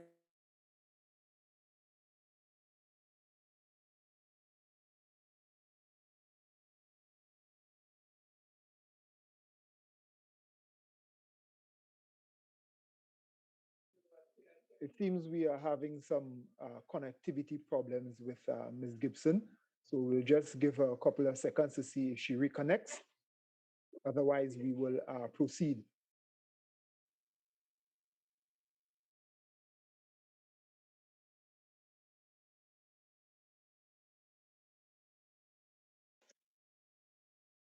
Well, I think we will move along. We will have the opportunity to connect with Ms. Gibson again during the question and answer session. So I just want to reflect a little bit and thank Ms. Gibson for providing for us the importance of alternative farming systems as part of resilience building, and notably in countries that may have inadequate extensive resources such as land and water. I also wanted to note the efficiency provided by these controlled agricultural systems, which integrates both automation and data science in terms of management. And I think that is what Ms. Gibson was just about to tell us before she encountered some connectivity issues. Nevertheless, we are moving on. And next, we have Dr. Alex Senville, lecturer in the Geography Department at the University of the West Indies, St. Augustine campus in Trinidad and Tobago. Dr. Senville is a lecturer in geography. Her research centers around food security and explores the interplay between food insecurity, natural resource governance, and social capital. She completed a PhD in natural resources science from McGill University and used mixed methods to explain why scientific advances in agriculture, food, and the environment have not translated into sustainable food and nutrition security outcomes for the Caribbean as part of an IDRC-funded McGill-UWI CARICOM project. For 12 years preceding her doctoral studies, she was an independent international development consultant, successfully undertaking high-level, short-term assignments for diverse agencies across the Caribbean region. Dr. Senville's presentation will focus on UWI, Faculty of Food and Agriculture, post-COVID-19 digital technologies. Please, Dr. Senville, the floor is yours.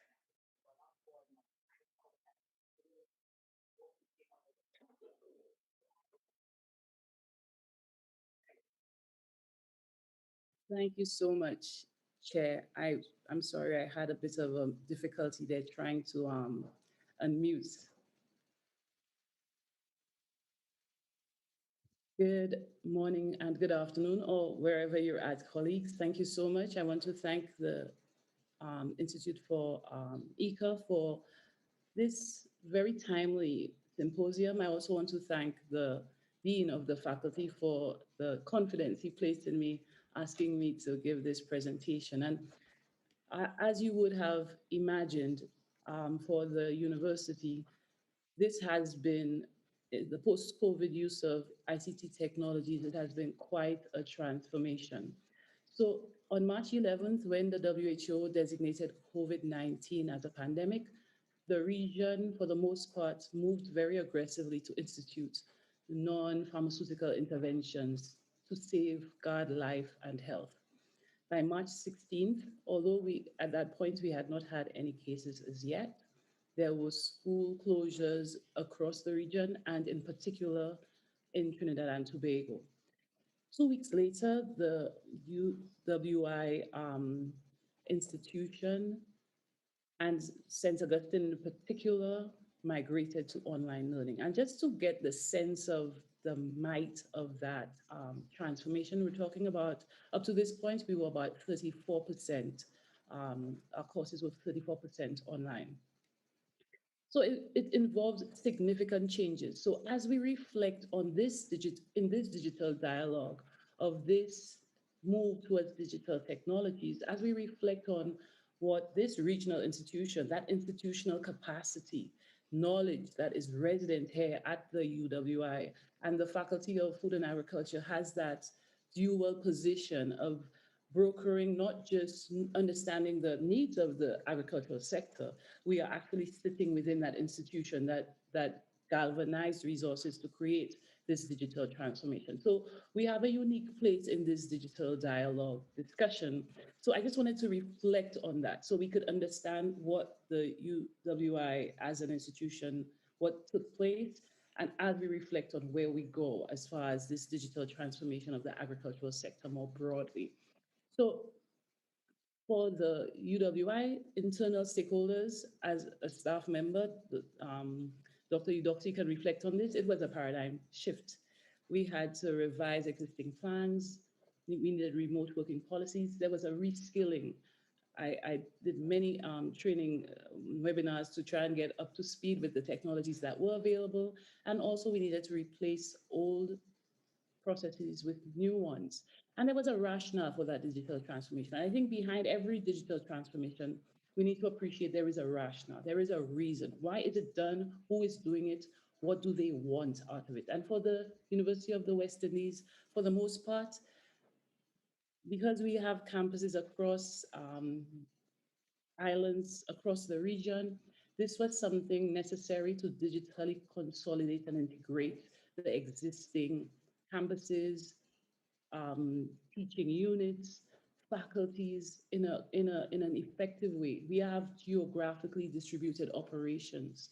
We needed to achieve larger technology, enabled economies of scale and scope, and to increase and create more equitable access and satisfaction levels across the campuses. I didn't talk about the cost, but of course, mobilizing of ICT is a way to reduce cost. So although all of these, for the most part, this digital transformation was centered around students, we are talking about doing the same in the context of digital agriculture. So I just thought it would be good to reflect on what the UWI has achieved, what we at the Faculty of Food and Agriculture in that unique position, that unique space can contribute to this dialogue as we go forward. Essentially, and I think I want to, those of us here in the Caribbean, sometimes we talk about what can't be done. Well, COVID-19 forced, well, some might say it turbo boosted us into what we can do when we have the right motivation, the environment changes in a way that we cannot continue with the same old. And in 2 weeks, 16,124 undergrad and graduate students here at St. Augustine campus in 10 programs, 5 faculties, over 300 courses, moved from 34% to 100% online learning and teaching. And that is phenomenal. But how did we do it? If you look at the 10 phases of stakeholder engagement figure on your right, we moved through all of these phases in a very measured way, and it took some time. This has been part of one of the strategic objectives since 2017 or even beyond. But the investments, the research, the data, the stakeholder needs, where were these changes going to be needed? All of that had to be in place, that thinking, those policies, those plans, those procedures, to leverage the benefits, the technologies that were available, so those investments could bear the fruit that realized in 2 weeks this 100% movement to online teaching. So it can be done, but there is a process. And I think sometimes, and it is a good thing that we're here at this digital agriculture technologies perspectives. We need to think about this. These digital dialogues must go on. But digital transformation is not just about what tools are present, because those tools were devised with certain needs in mind. There were certain dialogues that generated them. Our tools, our apps, and you'll see in the context of work that has been done at the faculty, how that has marshaled tools to drive data needed by farmers. So what have we essentially been working on? And a lot of what we have been doing involves video conferencing platforms. A specialized one that was tweaked called Blackboard Collaborate for interface with our students. But more broadly, in our interaction with stakeholders like farmers, collaborations with different international agencies, and with the public, we use Zoom and Microsoft Teams. And of course, this has borne much fruit. Our first webinar, we were up front around, I think this was May. We launched with a wake-up call for regional food and nutrition security. Of course, if in 2 weeks we could marshal and move into this online teaching and learning we had been speaking about for such a long time, the faculty was energized and excited. We could start this talk about in a digital space, these interactions that were needed. And we saw that response. We had over the registration process, over 500 registrants across 26 countries around the world. I think we blew up our Zoom and some people weren't able to come in, but let's not get into the nitty gritties and the difficulties and the challenges of using these technologies at this time. But what I want to suggest is that there is a recognition. Now, of course, people are zoomed out, and we'll talk to that, video conferenced out, and we'll talk to that later on. But the idea is here that the University of the West Indies has a voice, has institutional capacity to talk about, to lead, I'd even say, and maybe even have a seat in the discussion as we create committees, technical committees to discuss and to devise plans for where we go with digital transformation of the agri-food system. So yes, some of those webinars were targeted at farmers. And in this case, what we saw, again, we had less numbers with registrants in the area of 150, and for more targeted webinars, such as the exploring the jab planter as a soil conservation tool, numbers came down, and we also had short courses such as training in sustainable production for the region, sustainable banana production. But there is a space that the university is situated in. And this discussion, although we have not necessarily marshaled those resources towards farmers and the rest of the stakeholders in the agri-food system, I wanted to just imagine that institutional capacity and what could be done if leveraged appropriately and supported by donors and technical and international agencies that are in the region. We are involved in global and regional collaborations. It would be very unfair and unwise to say otherwise, especially with my deputy dean here. We've been involved in webinars and discussions around molecular aspects of biotechnology for improved plant and disease control and plant health. So that took place late last year in collaboration with the UN University and Biotechnology for Latin America and the Caribbean. We also saw in collaboration with FAO and UNDP for World Food Day, webinars initiated to raise awareness of some of the issues that are involved in, it was under the theme, Grow, Nourish, Sustain, Our Actions, Our Future. And people are listening. I was quite challenged and suitably appealed by Latifah Gibson and her discussion on Eden Farms in the Bahamas. This is a millennial generation. They don't even need to be paid. They will do what they love. And this, at this time, those are the students that are in our faculties. These are the students that are on our campus right now. So thinking about how we engage them in this discussion about digital transformation is key. So what were the lessons learned? That video conference is killing students, not killing, but they're zoomed out. And there is need for ongoing research, right? We are using technologies, we are using platforms that have impact. We have found, of course, and much of us, we know this, that excessive use of close eye contact is intense.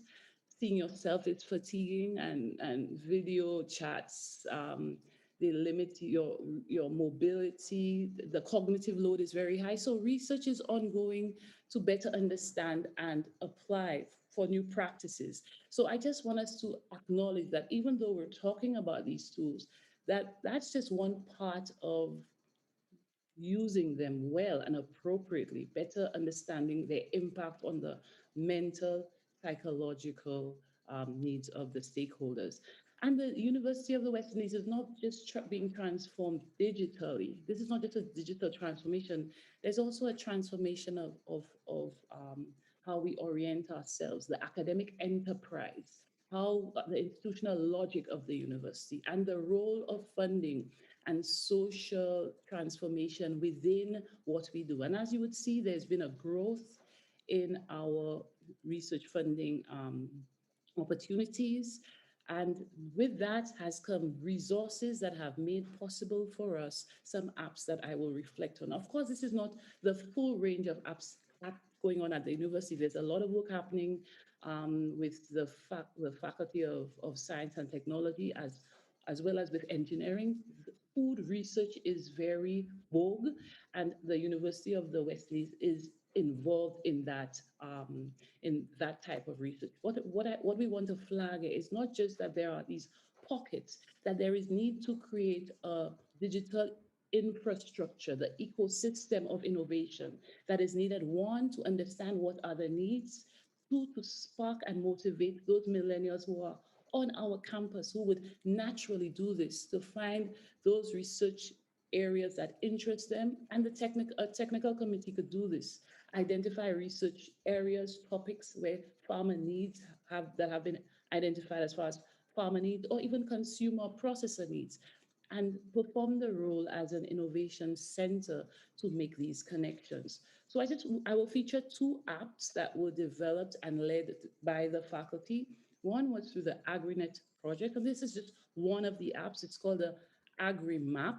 And what it does is provide users with a georeferenced soil and land use map of Trinidad, sorry, with capability to identify soil series and associated properties and provide suitability recommendations. And I think somebody made that point earlier. I can't remember who it was, on the need for data. And there's no business that will just do things without data that to guide where it goes forward. And I think sometimes we miss that in agriculture, there are people, because in the numbers, we usually say $2.5 billion US of our food comes from outside, right? That's food imports. But I want you to imagine, of that $2.5 billion, there are investments, there are people who have put money widely into securing that 2.5 billion of food imports. And so too, when the business need and opportunities come forward, like we see with Eden Farms, we will not need to beg the private sector. They will mobilize their funds. I think right now, those connections have been not necessarily well developed or highlighted. And I think there is, especially with open data, what is available, we can start making some of those connections to highlight the opportunities and to make connections between those entrepreneurs, those researchers, and even those venture capitalists. The second app I want to focus on is around precision agriculture. It's a geophysical sensing mobile app. And this is an integration of electromagnetic induction sensors, GPS receiver, field computer with HGIS software in a mobile platform. Now I'm saying it, don't ask me what it means. My very colleagues that put it together gave it to me, and I'm just reading it. So please don't ask me any questions about it. But the whole idea is that it is used to assess spatial and temporal variability of soil properties, again, giving farmers the data they need to better develop and management zones to leading towards precision agriculture. And what has it been used to do? To determine and develop management zones for cocoa fields, to determine, to assess edaphic factors influencing sedge invasion and the availability of coastal pasture for livestock production, and even to assess the variability of soil properties. So again, data, critical data the farmer needs. But I don't want us to overdo the point, and I quite like how it was made, which said digital agriculture is not precision agriculture. And there's a broader set of stakeholders in that in an agri-food system that need to be brought on board onto this digital platform, these digital dialogues. And one way that has been done is through performance capacity enhancement through the Caribbean Agricultural Extension Providers Network. And they have been working to essentially get together all capacity and advisory services to better make those connections across the food chain, linking extension professionals across the region. It started in May 2019. It is relatively young, and I know you here at ICA are well involved in it, but the idea, as well as the Global Forum for Rural Advisory Services, it is volunteer driven. So we see again that there is a space and an opportunity for it. So now I know, I don't know if that's my moderator flagging in my chat. I should stop. So I'll just be quick. The constraints are many. I don't need to tell you, we can sing the constraints in the agri-food system. They have been sung for the past, maybe since colonial times. And it is real. There are availability and access challenges. The digital divide is there, but it is not as extensive as other challenges or communication and transportation challenges. ICT literacy. Of course, we're dealing with farmers who are not even functionally literate. So ICT literacy raises even that bar. The willingness to use technologies to complement service delivery by the technical staff who are in the field. Farmer-based technologies are needed, infrastructure support systems, but thankfully, with funding, with targeted use of resources, we could go forward. So just to race to the end, what am I saying going forward? We need a regional agri-food system technical committee dealing specifically with ICTs to kind of bring together that digital dialogue. Volunteer driven, of course, and as necessary, we start thinking about all of these other key stakeholders who need to be brought on board. Universities are, when it's well developed, can be innovation centers and create innovation ecosystem to help facilitate, to connect entrepreneurs, students, especially millennials, as well as from social media, the customers. So with that, I know I kind of slid through things, ran through things, but in the Q&A, please feel free to ask me any questions. I thank you for your time and I thank you for your attention.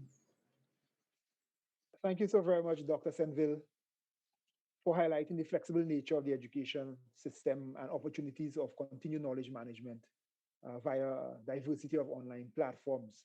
And we also note the importance of underlying the need for M&E, of the use of those tools across our many stakeholders. Thanks for that intervention. Moving swiftly on, it is my pleasure now to welcome Dr. Harry Ozier Lafontaine, Director of Research National, the National Research Institute for Agriculture, Food, and the Environment, France. Dr. Ozier Lafontaine holds a PhD in Environment and Agronomy and was the Director of the Agro-Pedoclimatic Research Unit from 2001 to 2009, and then President of INRI, Antilles Guyana Center from 2013 to 2020.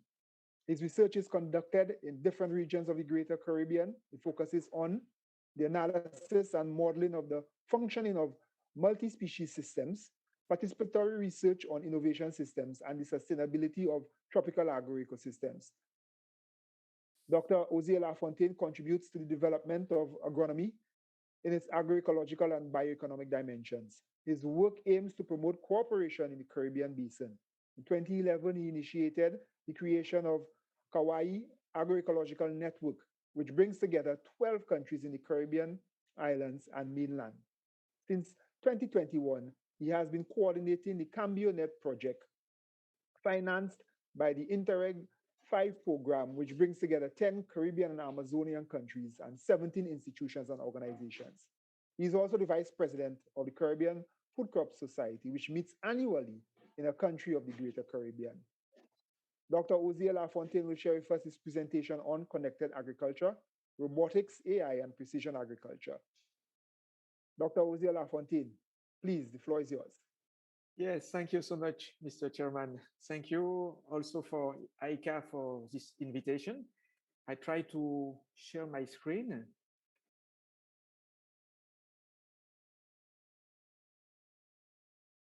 So can you see the presentation? Yes, we can. Can you hear me well? Yes, we can as well. Okay, so thank you. Thank you so much. Indeed, digital farming techniques are of tremendous importance for the future and the transformation of Caribbean agricultures. So my talk will be about the CambioNet project. And I will speak about digital issues. CambioNet is a very young project because we started in January 2021. And at this stage, we try to define our strategy and the coming actions. So for this presentation, I was supported by two colleagues, Mr. Chernoglut, which is computer engineer. He is in charge of the design and the implementation of information systems in the project. And Mr. Jean-Louis Diman, which is a colleague from INRAE, which is a specialist of open innovation system. He is an agroeconomist. So I am a French speaking, and I thank you for your kind comprehension because my English is quite basic. So as was presented by Dr. Gaius Edoxy, CambioNet tried to gather 10 countries from the Greater Islands, the Lesser Islands, and the Guyana Shield, and 17 institutions and organizations. We try to make a bridge between the academic world and the socio-economic world, and also the civil society of universities, R&D institutions, chambers of agriculture, consultants, international organizations, scientific societies, NGOs, and networks. CambioNet wants to be a driving force for bioeconomic transition and agri-food and economic performance in the Caribbean Amazon region. It will be open during between 2021 and 2023, around a budget of with a budget of around 8 million euros. So I will try to present a short overview of the project with the issues, the ambitions, our DNA, the work packages and objectives, the expertise and devices that are developed in the project. And I will try to focus a little bit more on ICT strategy to meet our challenges. So CambioNet is focused mainly on what we call transition issues that has been presented by Mrs. Dr. Arlette Sainville previously. We indeed shared common challenges in the Caribbean that has been exacerbated by the health crisis. So we will focus on food transition, bioeconomic transition, and particularly biomass valorization for non-food purposes, and circular economies and agriculture and industry links. will focus on agroecological transition, climate transition, but also on social transition to maintain the rural community and with a focus on the small farmers. The ambition of Combionet is to modernize the Caribbean agricultural sector through a global agroecological and bioeconomic transition by capitalizing on knowledge, it is very important, by boosting innovation with our networks of living labs and startups, in order to promote the emergence of an efficient and virtuous Caribbean Amazonian agricultural and food models, and building a force around small farms, and to propose a new governance scheme in the long term. What is our DNA? It is organized around four main values. The first one is APEBA, which is the French acronym for small-scale agroecological and bioeconomic farms. The second value is the knowledge economy that was underlined by Mr. Perry Douglas, if I remember well. So here you have a vision of an illustration of our information systems that I will describe with more precision soon. The third value is the development of participatory science with open innovation, with living labs and startups. And the fourth one is the generalization of agroecology in a bioeconomic and connected logic. We have to strengthen the links between agriculture, processing, and industrialization, small industrialization. So you have here an illustration of the four work packages of the Combionet project. The first one is dedicated to coordination, project management. The second one is dedicated to the diagnosis and benchmark to support value creation and co-construction of knowledge with a digital library. The third one is dedicated to the innovation device with the network of living labs that will be distributed in the Caribbean, and also to promote incubators for the development of startups. The last one is dedicated to dissemination, but also to support public decision making and also governance.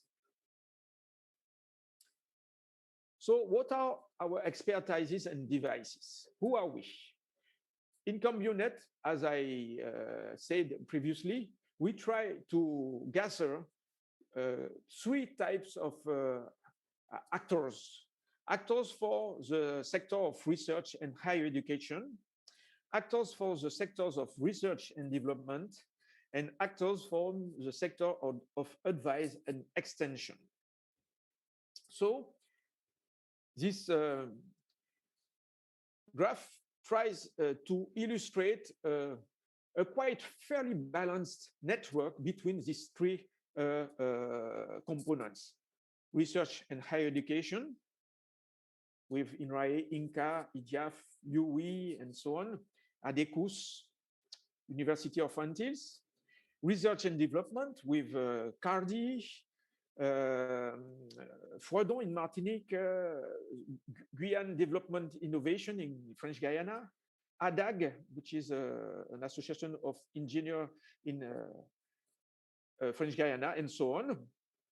And also people from the advice and extension services. We have ONG IFO International, which is located in Haiti, APECA in Guadeloupe, ARICA in Guadeloupe and Martinique, INDESA, and so on, rural network in French Guyana, and so on. So quite a fairly balanced network between these three components. And here are our the three blocks that we try to implement with our devices. We distinguish three zones: the Greater Antilles with Cuba, Haiti, Dominican Republic; the Lesser Antilles with the countries of OCS and the French West Indies, Guadeloupe and Martinique; and the Guyana Shields, which include from a part Trinidad and Tobago. In these three blocks, we will try to develop living labs platform in networks, also startups that will feed our information system, networks with Akari and so on, and a regional governance. What is our ICT strategy? In our ICT strategy, we try to take into account three components: the issues, the functions, and the tools.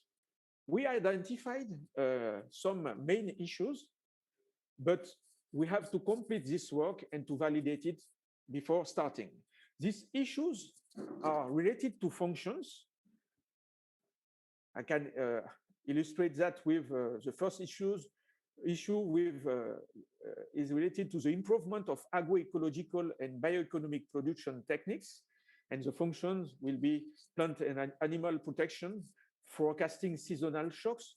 For the optimization of the monitoring of production system, we will need to plan crop rotation and so on, precision agriculture, phonics, and for the optimization of network, micro farm, living labs, and startup, we will need a farm advisory and extension system properly adapted.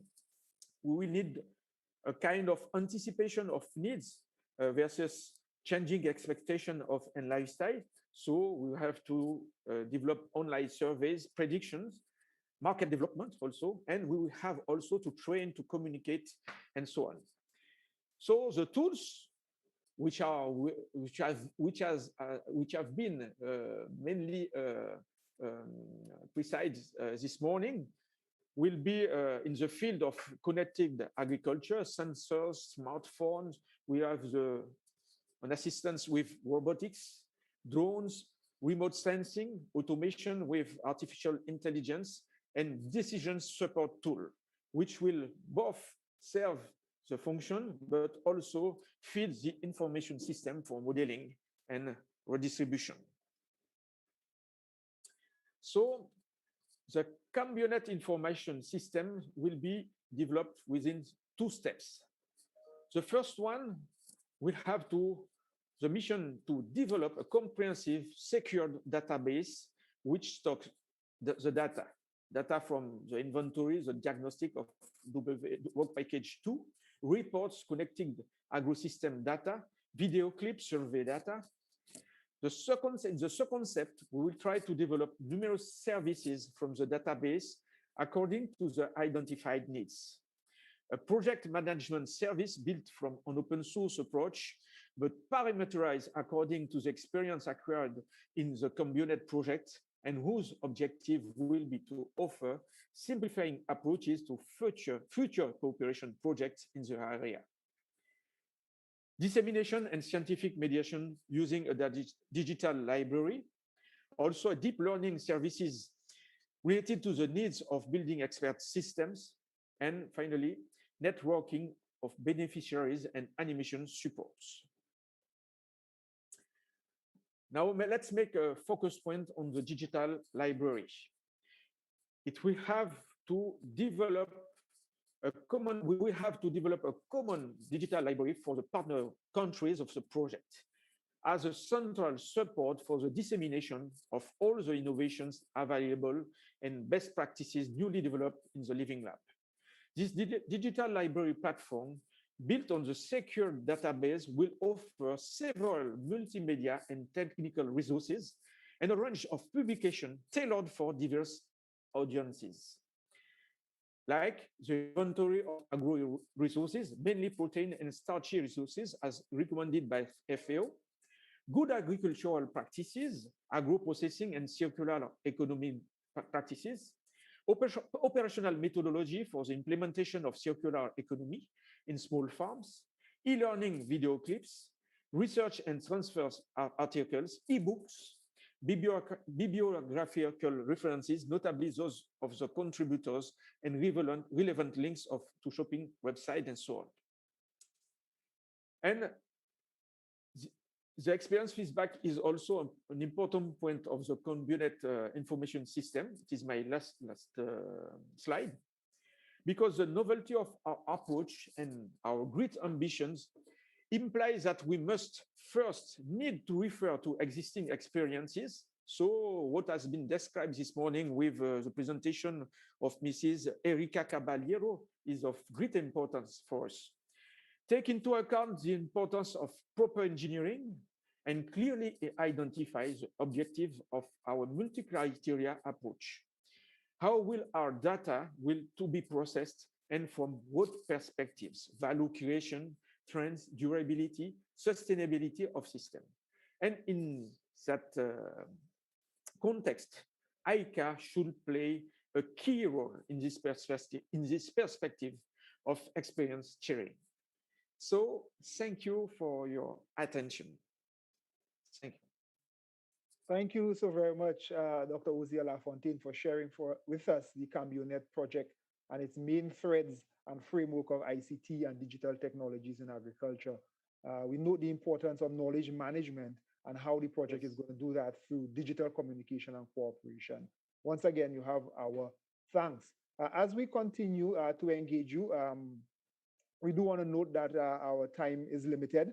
We want to ask our next two presenters to please try to condense your presentations as best as possible. So following on, we have Engineer Stanley Best, Specialty Group Leader, Chilean Agricultural Research Institute.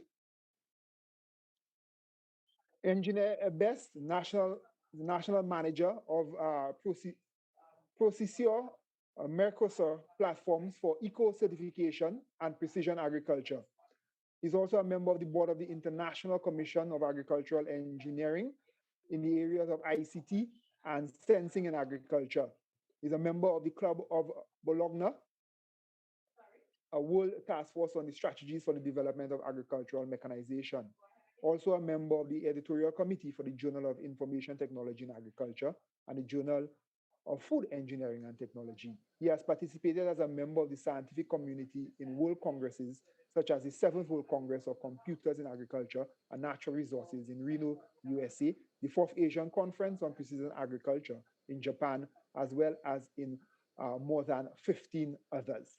So let me invite Engineer Best to the floor, please. Hi, everybody. Thank you for the invitation, for all the ICA and the other partners here. I'm going to present my presentation. Give me a moment.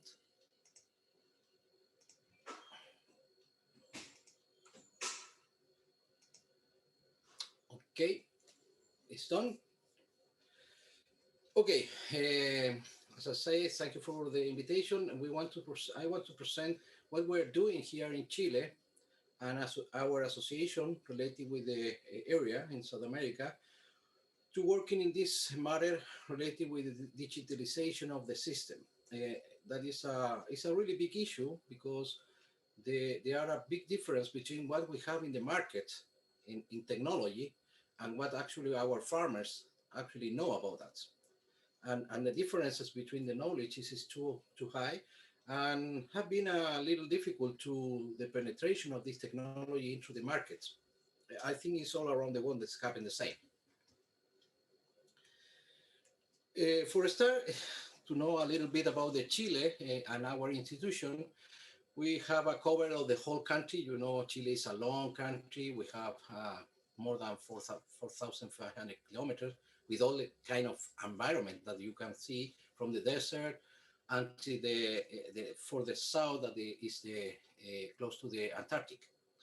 And in that, Chile has been focused mainly in the center, as we see in the center in there in Chile, in which we specialize mainly in fruits, wineries, and all this kind of the horticulture production, in which we are strong in the market. For the export, we export more or less more than 70% of what we produce in Chile in this market. And in the south, we're working with more traditional crop and cattle and dairies, but this is not that big, but we have a area in there.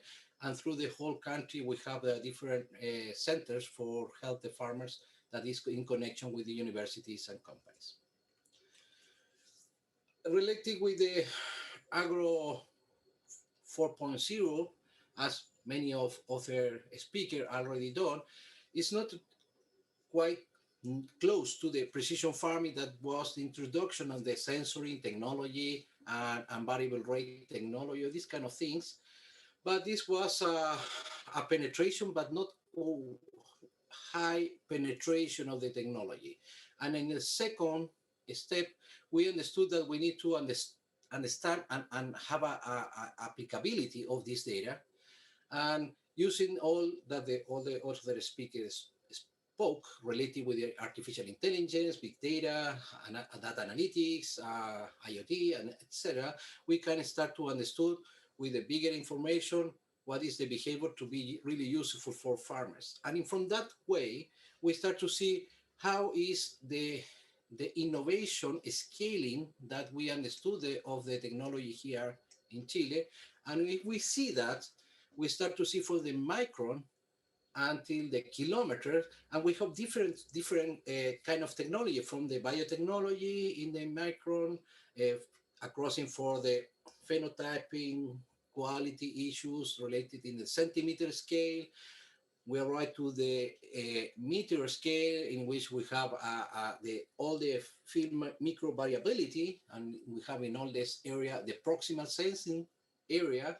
We go into the field space, and in that way we have all the related with the remote sensing and platforms of the analytics and other things that bear connection. And finally, we arrive to the kilometers, and we have all the information related with the weather and other things that create models to help fit the system into the connection on all this scale of the different data.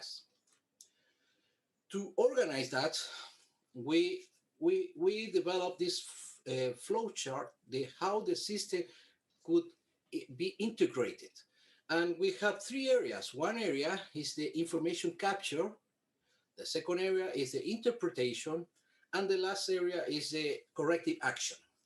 In the information capture, we have all the related to the diagnostic and monitoring. We have the first step is the segmentation. And that area is all related with the system for assessment, the remote sensing or the spatial data and temporal data. That can help us to see what is going on our fields. That can help us with the weather, with this kind of system that can give us the segregation on the environment of production that we have in our fields.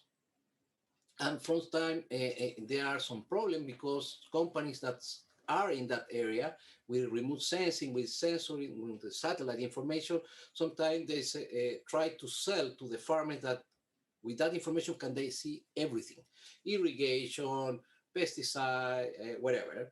And it's not that true, because differences from what you see from the sky could have different possibilities why I have a low vigor in an area. Could be irrigation, could be fertility, could be whatever. For that, we need to move into another section. This is the ground truth, in which we have the continued field variable monitoring and discontinued field variable monitoring. In the continuity, we have the soil moisture sensor, all this kind of sensoring that can help us to understand that variability that we found in the segmentation. Why is occurred that variability, and have an understanding of that. In the same time with the variables that is discontinued. For example, quality issue for us is really important, because as we export to China or US or Europe, we need to harvest in the right moment in order to arrive to the point of sale in the right conditions.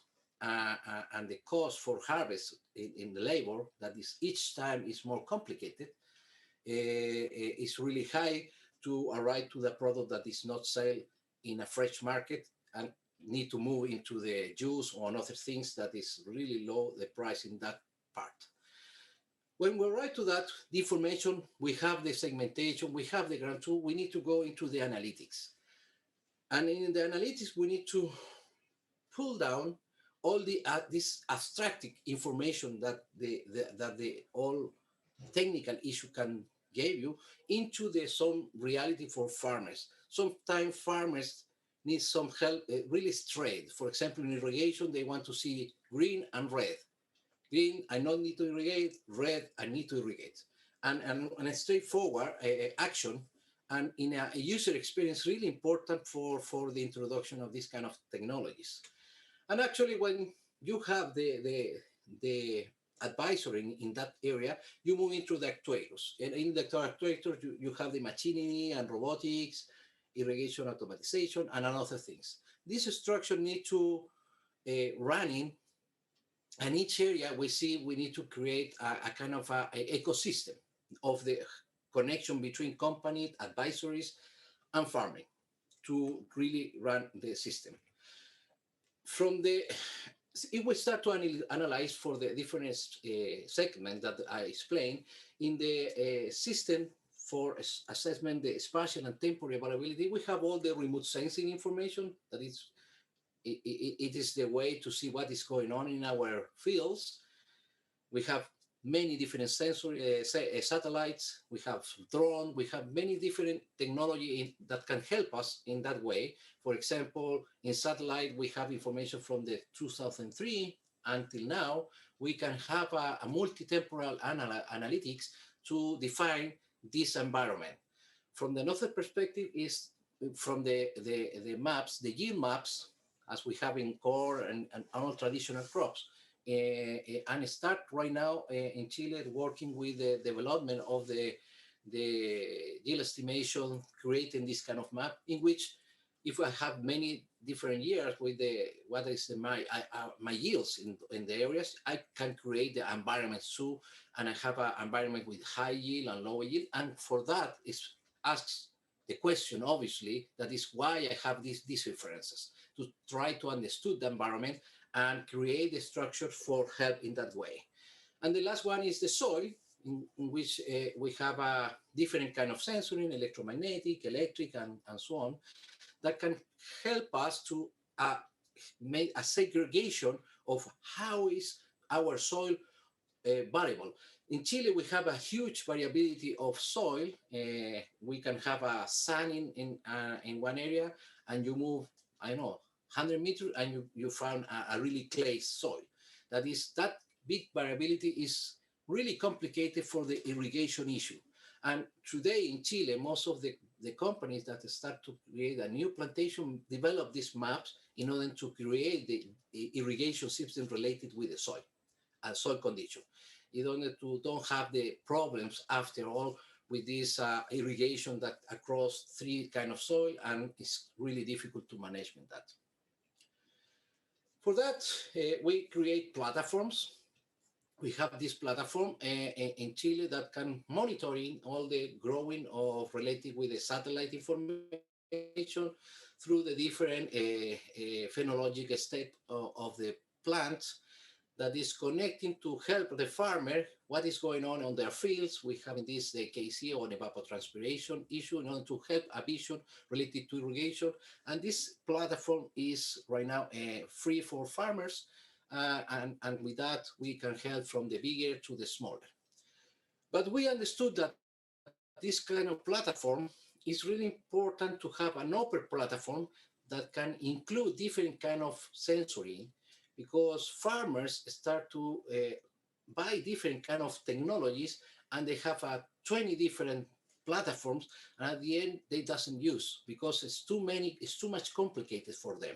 And we need to create this concept that this kind of platform need to cooperate with the other companies to combine the information in one issue to be really useful for farmers. Related with this continued field monitoring, in that issue, we're working with a different kind of technology from computer vision and other. I'm going to give you some examples only. We have weather stations that we use for monitoring the variables. We have connecting in there the satellite information. Some recommendation, we are develop models to a specific recommendation. we have through all Chile, my institution have the biggest network, and plus that, we start to include the networking or the weather station for farming in order to have one specific area that you can have all the information related with the weathers that can help this information for not just for farmers, for the companies that they have other things that can include. We have the IPs to the companies can go and get this information and make their own development. In this way, to have a platform to help the scaling of the companies. Here is an example. One of the examples that we have for Tizon tardío in potatoes is a fungus problem in potatoes, in which we have the different areas and they have that problem. And in this, we help to have a prognostic when they need to apply for the specific pesticide for that fungus problem. And we have this connected with more than 4,000 farmers that are using this as a supervisor for their work. For the irrigation system, in here, in Chile, we have the 3 lines that I show in here. Mainly, we use 2, that is plant water state monitoring, in which we have in fruit, they are using a lot the steam water potential, the pressure pump for measure the problems in irrigation and plant. We have porometers, and we have other things like cameras that they are taking imagine and see the evolution of the fruit. We have the line of the soil monitoring.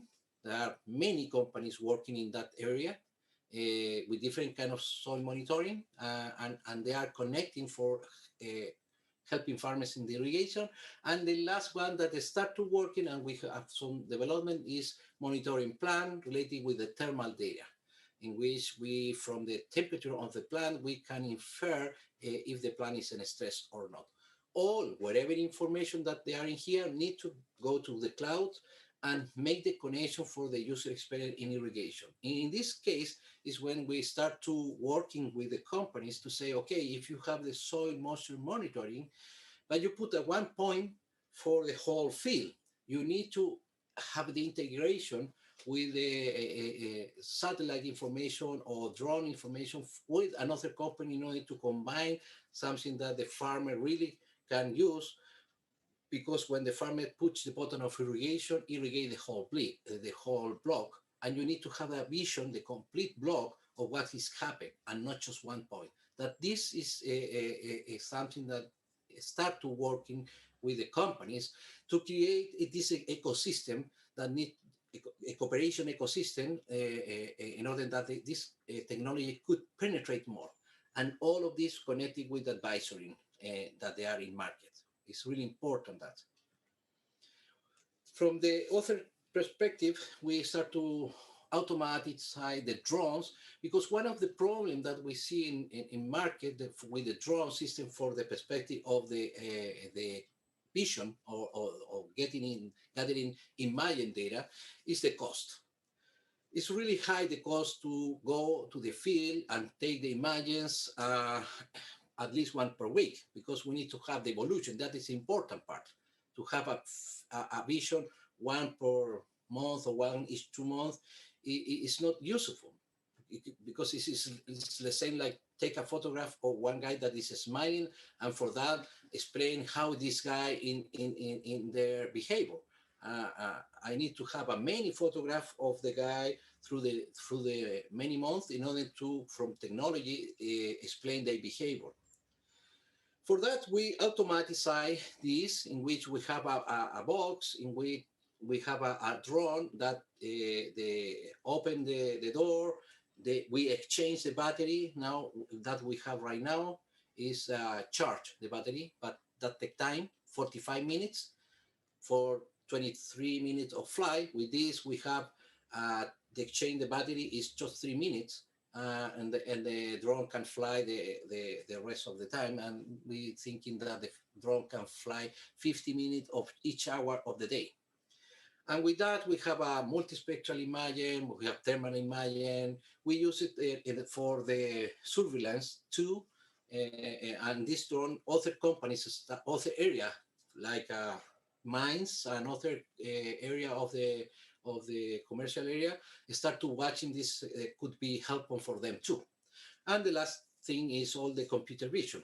And from that, we start to create maps for connecting the thermal information and crop water stress index to create the area that when the plant needs water and make this efficient. Nobody touched that drone. Everything is automatic. And this we see in a market of the company that have bigger areas for work. Other thing, as I say, is a georeferential digital lab. As I told you, we need to really know when we need to go and harvest, because harvest is related with the right moment to ride to the area in which we are selling the fruits. And this is really difficult to see by just the fruits. And for that, we create, I'm working with the IoT system that is a system that's really cheap, because before farmers and company get the sample, bring it to the laboratory, and in the laboratory get the analytics, and after it gave the decision, and that takes 1 to 2 or 3 days before they have the opportunity to decide. And it is really expensive. And for this, we create this system that is a kind of pen that you touch the fruit, and it's an spectroradiometer, and from that gave us all these parameters: antocianos, polyphenols, acidity, firmness, bricks, organic matter, calcium, in which is connected with a cellular that gave me a map and create this map and show me which is the condition of the fruit in the certain moment. And for me, gave me the decision how I need to harvest. That with this gave me really the possibility to reduce the cost of the labor. And for small farmers, at the cost of this equipment is just $300. We can use for a smart farmer to they make the right work in there in the harvest and get a good production and the quality. This is another vision, let's say. Related with the smart machinery, we have all this kind of smart machinery, the autopilot and all of this that from bigger company, and we're not working in that in Chile. We are using machinery in there. In variable rate pulverization, we have the sensoring for variable rate. We creating map through the analytics for the sensoring on field and which are the area for apply. We start to using drone for application. We running short on time. Can I ask you to please? Okay, I'm going fast. I'm going fast. But I'm going to finish. And the robotic, that is an area that is not that important. Finally, we can have this connection of system, but that combining an area, and in which area we are creating this environment with all of these kind of companies to working together. But the technology transfer is mainly important in this area to connecting the people, the companies, the advisory, and help the farmers to understand this technology, to create all the output like crop monitoring and this kind of thing. From the government issue, we have from the government as institution and other institution, we integrate this ecosystem related with the private sector, related with the international center, related with integration with the universities, incubators, private solution, all start to working together in order to create the ecosystem, the development and empowering lines. This is working right now in Chile. And finally, we create the Iberoamerican Network of Agriculture and Cattle Digitalization, in which we're working with other institutions like Argentina, in INTA, in Uruguay, INEA, and IRTA, in which all we have more or less the same structure. For example, Argentina is more strong in cattle and dairies and traditional crop as us, and we start to combine because we are strong in traditional export crops like wine and another thing. And the idea is start to combine in which we start to have an area, the digitalization of the experimental station, or creating smart fields in which we start in that smart field combined with the companies that make the service with advisory and create an environment in there to start to working with them for the farmers, and after going to the digitalization in the sector, creating marketplaces. Say that any company that we working in Chile, we open through this network through Argentina, Uruguay, or Spain, and we want to increase this network and get the advisory services related with this environment. And this is start with a project with a CEPAL, creating this network, and start to working all together to create one environment among the companies with the farmers to help all the introduction of this technology. And thanks for your invitation. I try to explain it really fast, everything that we are doing. And thank you for the invitation. I wait for any answer. Thank you, Engineer Bess, for at least accommodating us with regards to time. We also want to thank you for your presentation that showcased the experiences of Chile in utilizing digital agricultural tools. And it's certainly a model which many Caribbean countries can benefit from, particularly in light of the collection and use of data. And that is something that seems to be a thread throughout all of our presenters, the importance of data science and management. I also want to thank our viewers for their indulgence and their patience. We are now on to our final presenter, Mr. Michael Dalton, Technical Specialist for ICA Delegation in St. Vincent and the Grenadines. Mr. Dalton is an agriculturalist with over 30 years experience working in the agricultural sector of St. Vincent and the Grenadines. This includes over 10 years as a frontline extension agent and supervisor in the extension and advisory services of the ministry, and periods of assignment across other units and divisions in the ministry and in the senior administration of the Department of Agriculture. He has worked as a technical specialist for approximately 12 years at the ICA delegation in St. Vincent and the Grenadines, implementing the technical cooperation agenda of the Institute. This involves the wide engagement with the Ministry of Agriculture and other public sector institutions, and with farmers' organizations and with other private sector entities advancing agricultural development. Mr. Dalton was responsible for coordinating the pilot process for development of the agricultural extension application. I now invite Mr. Dalton to present development experiences of the Agri Extension application as a strategy for digitizing services in the Caribbean. Mr. Dalton, the floor is yours. Thank you very much, Dr. Eudoxy. Good day to everyone. Trust that my audio is very clear. We are hearing you clearly. All right. So I'd like to take the next 10 or 12 minutes or so to present our own experiences from the Caribbean in terms of the development of an Agri Extension app. This was an effort of a team, including personnel from ICA, not only in the Caribbean, but at headquarters and other delegations across the hemisphere, as well as our national level stakeholders, particularly in the Ministries of Agriculture. So just to give you a very brief background, we are all familiar with the fact that we had the pandemic starting last year, and at a meeting with the ICA's Director General in mid-April, the Ministers of Agriculture requested his support for the development of a rural extension app to support the work of the extension and advisory services in the Caribbean. ICA decided to take on this role, and the work was done entirely in-house with the technical team at our headquarters in Costa Rica. I want to point out from the outset that this was a collaborative effort involving the Ministries of Agriculture, farmers organizations, and other stakeholders, and the ICA staff as well. The objective of the effort was to support the effectiveness and efficiency of the extension and advisory service delivery to stakeholders. 3 pilot countries were selected to implement this process. We had Antigua and Barbuda, the Bahamas, and St. Vincent and the Grenadines. and I was asked to play a coordinating role in this effort.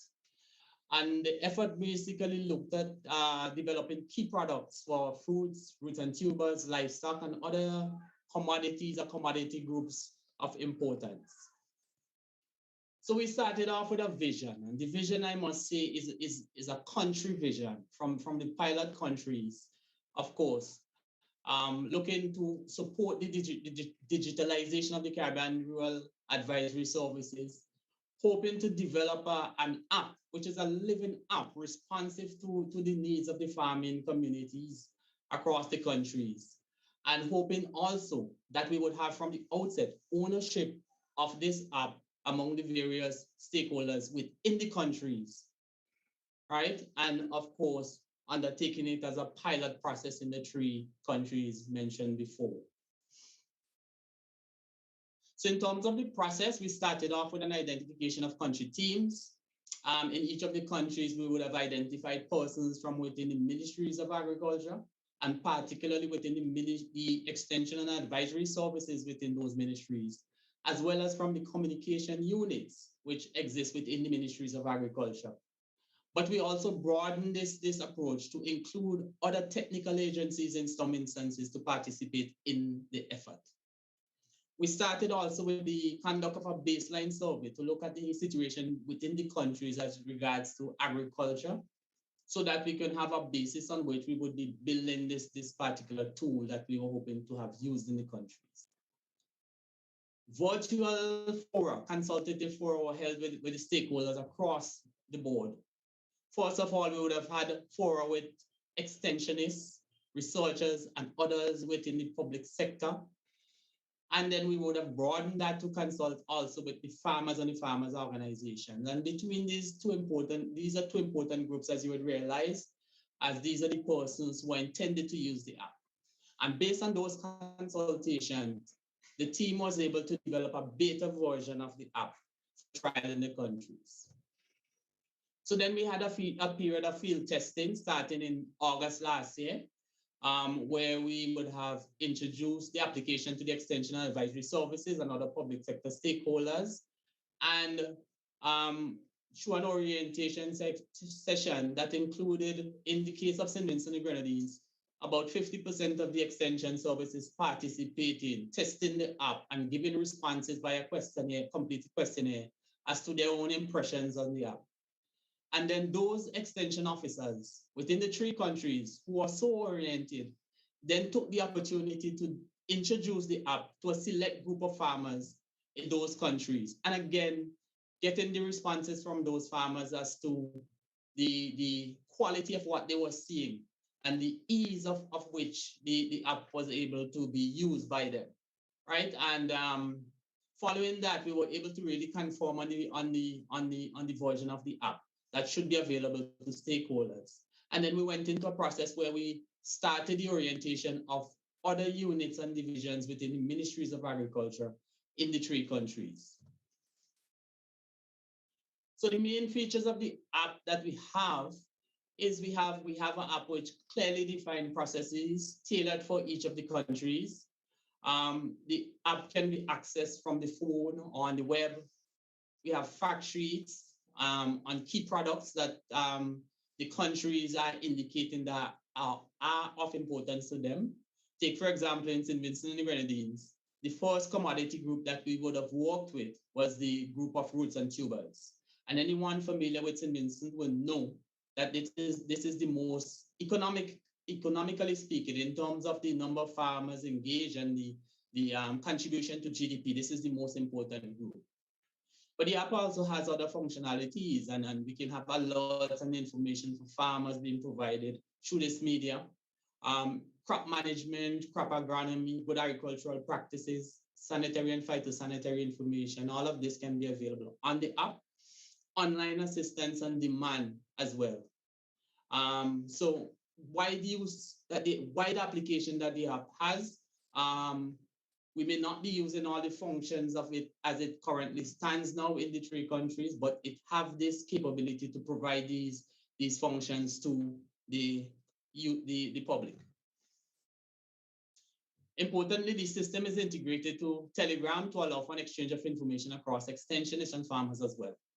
I mean, most people are familiar, I think, with WhatsApp, but increasingly people are moving to Telegram. I think the developers indicated that Telegram would have had more flexibility in terms of its utility in this sort of tool. So this is what you may see if you were to go onto the site. Basic information to farmers that indicates to them production information for one, information on pest issues, information on disease issues. Very basic, very well laid out, so that and very easy to follow for both the farmers and the extension staff, who we are expecting to be the main users of this information. All right.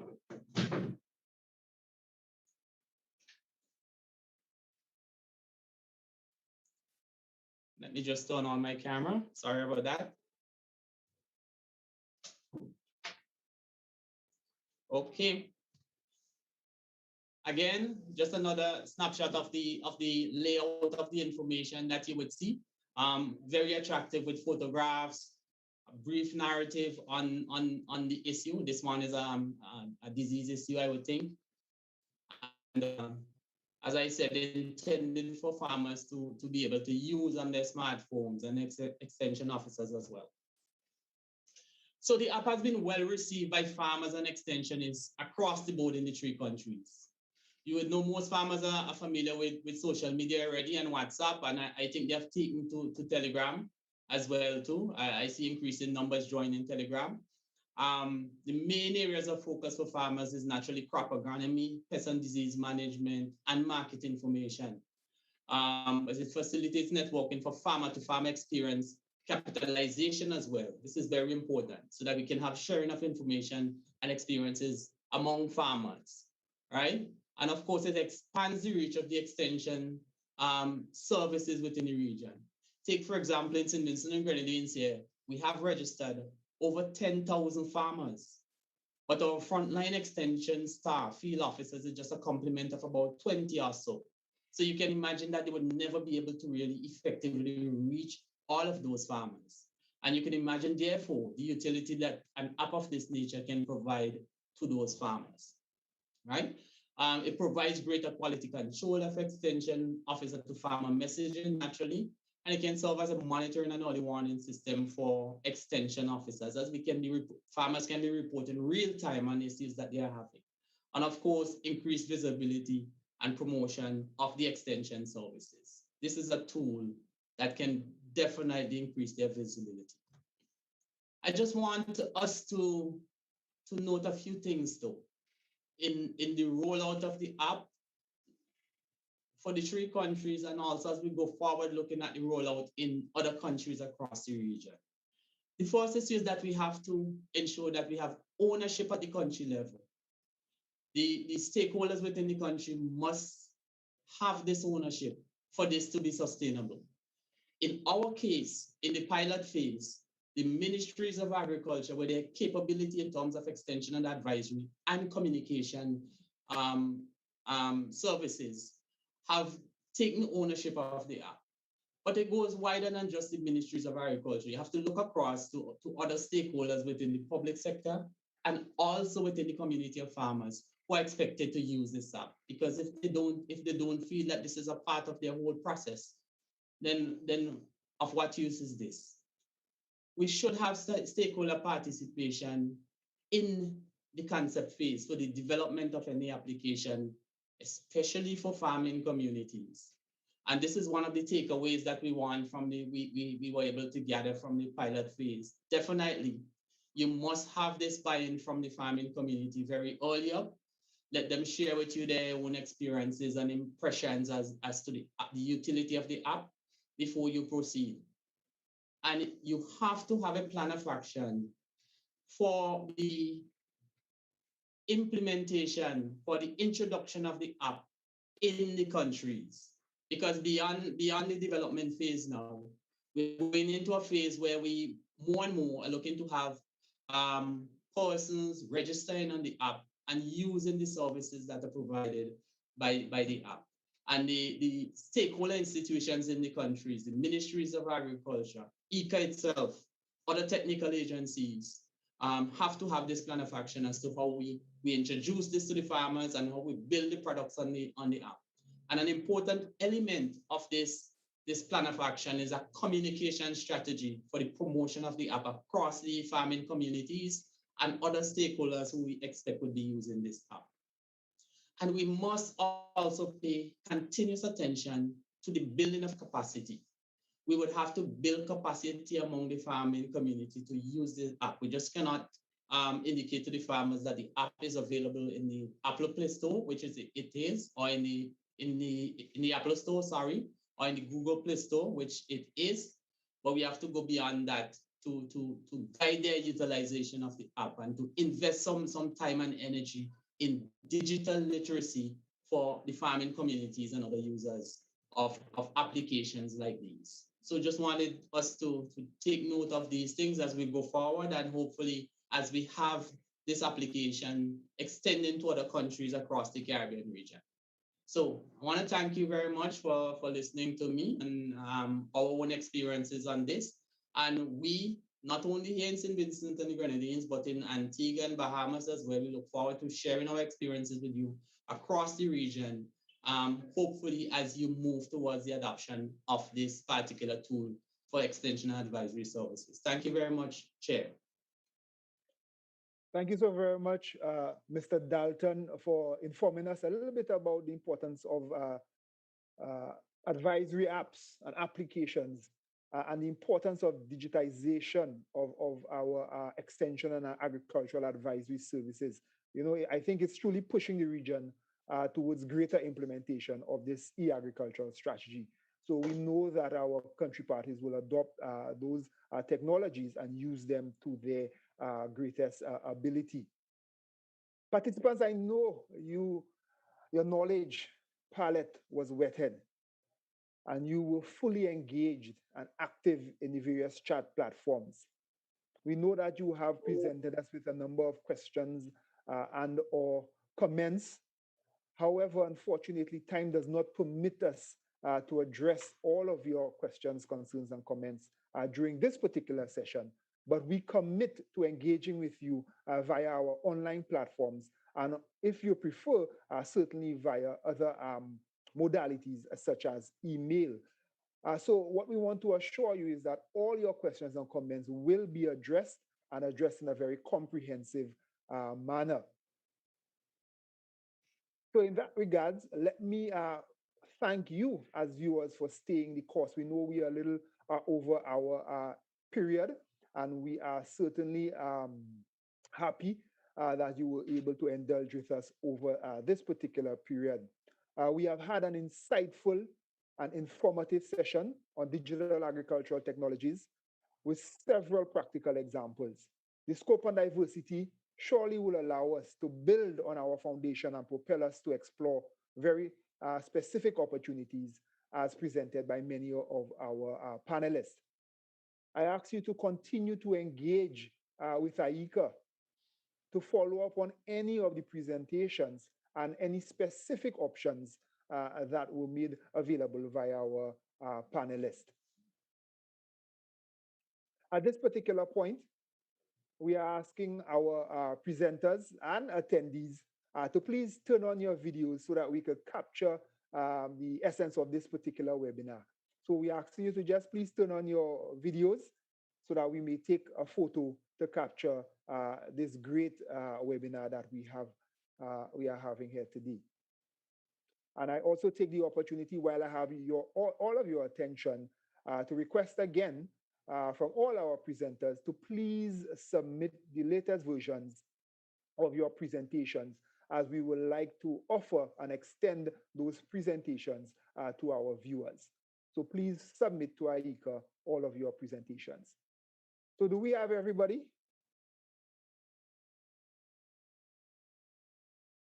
Wonderful. So I will ask our IT colleagues to please capture the image.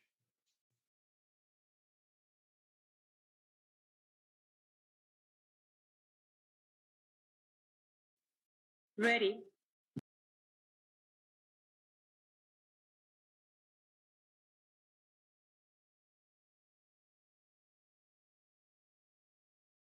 Are we okay? Yes, we are ready. Wonderful. So we have taken the image. Just confirming.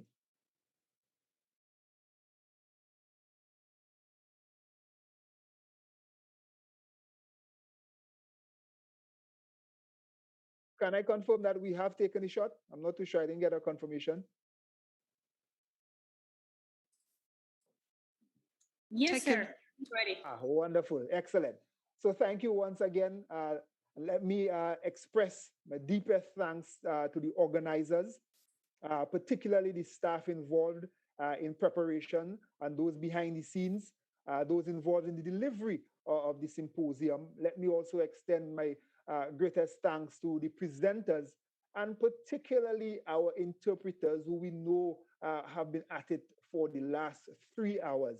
So our thanks are extended for their services. It was indeed my pleasure to take you through this session and look forward to your continued support for the transition of our agriculture to an e-agriculture framework. I ask everyone to remain safe. Please take care and goodbye for now. Thanks again. Thank you. Thank you. Thank you so much. Thank you so much. Everyone. Bye. Thank you, colleagues. Wonderful. Thanks, everyone. Thank you. Muchas gracias, Stanley. Thank you, Stanley.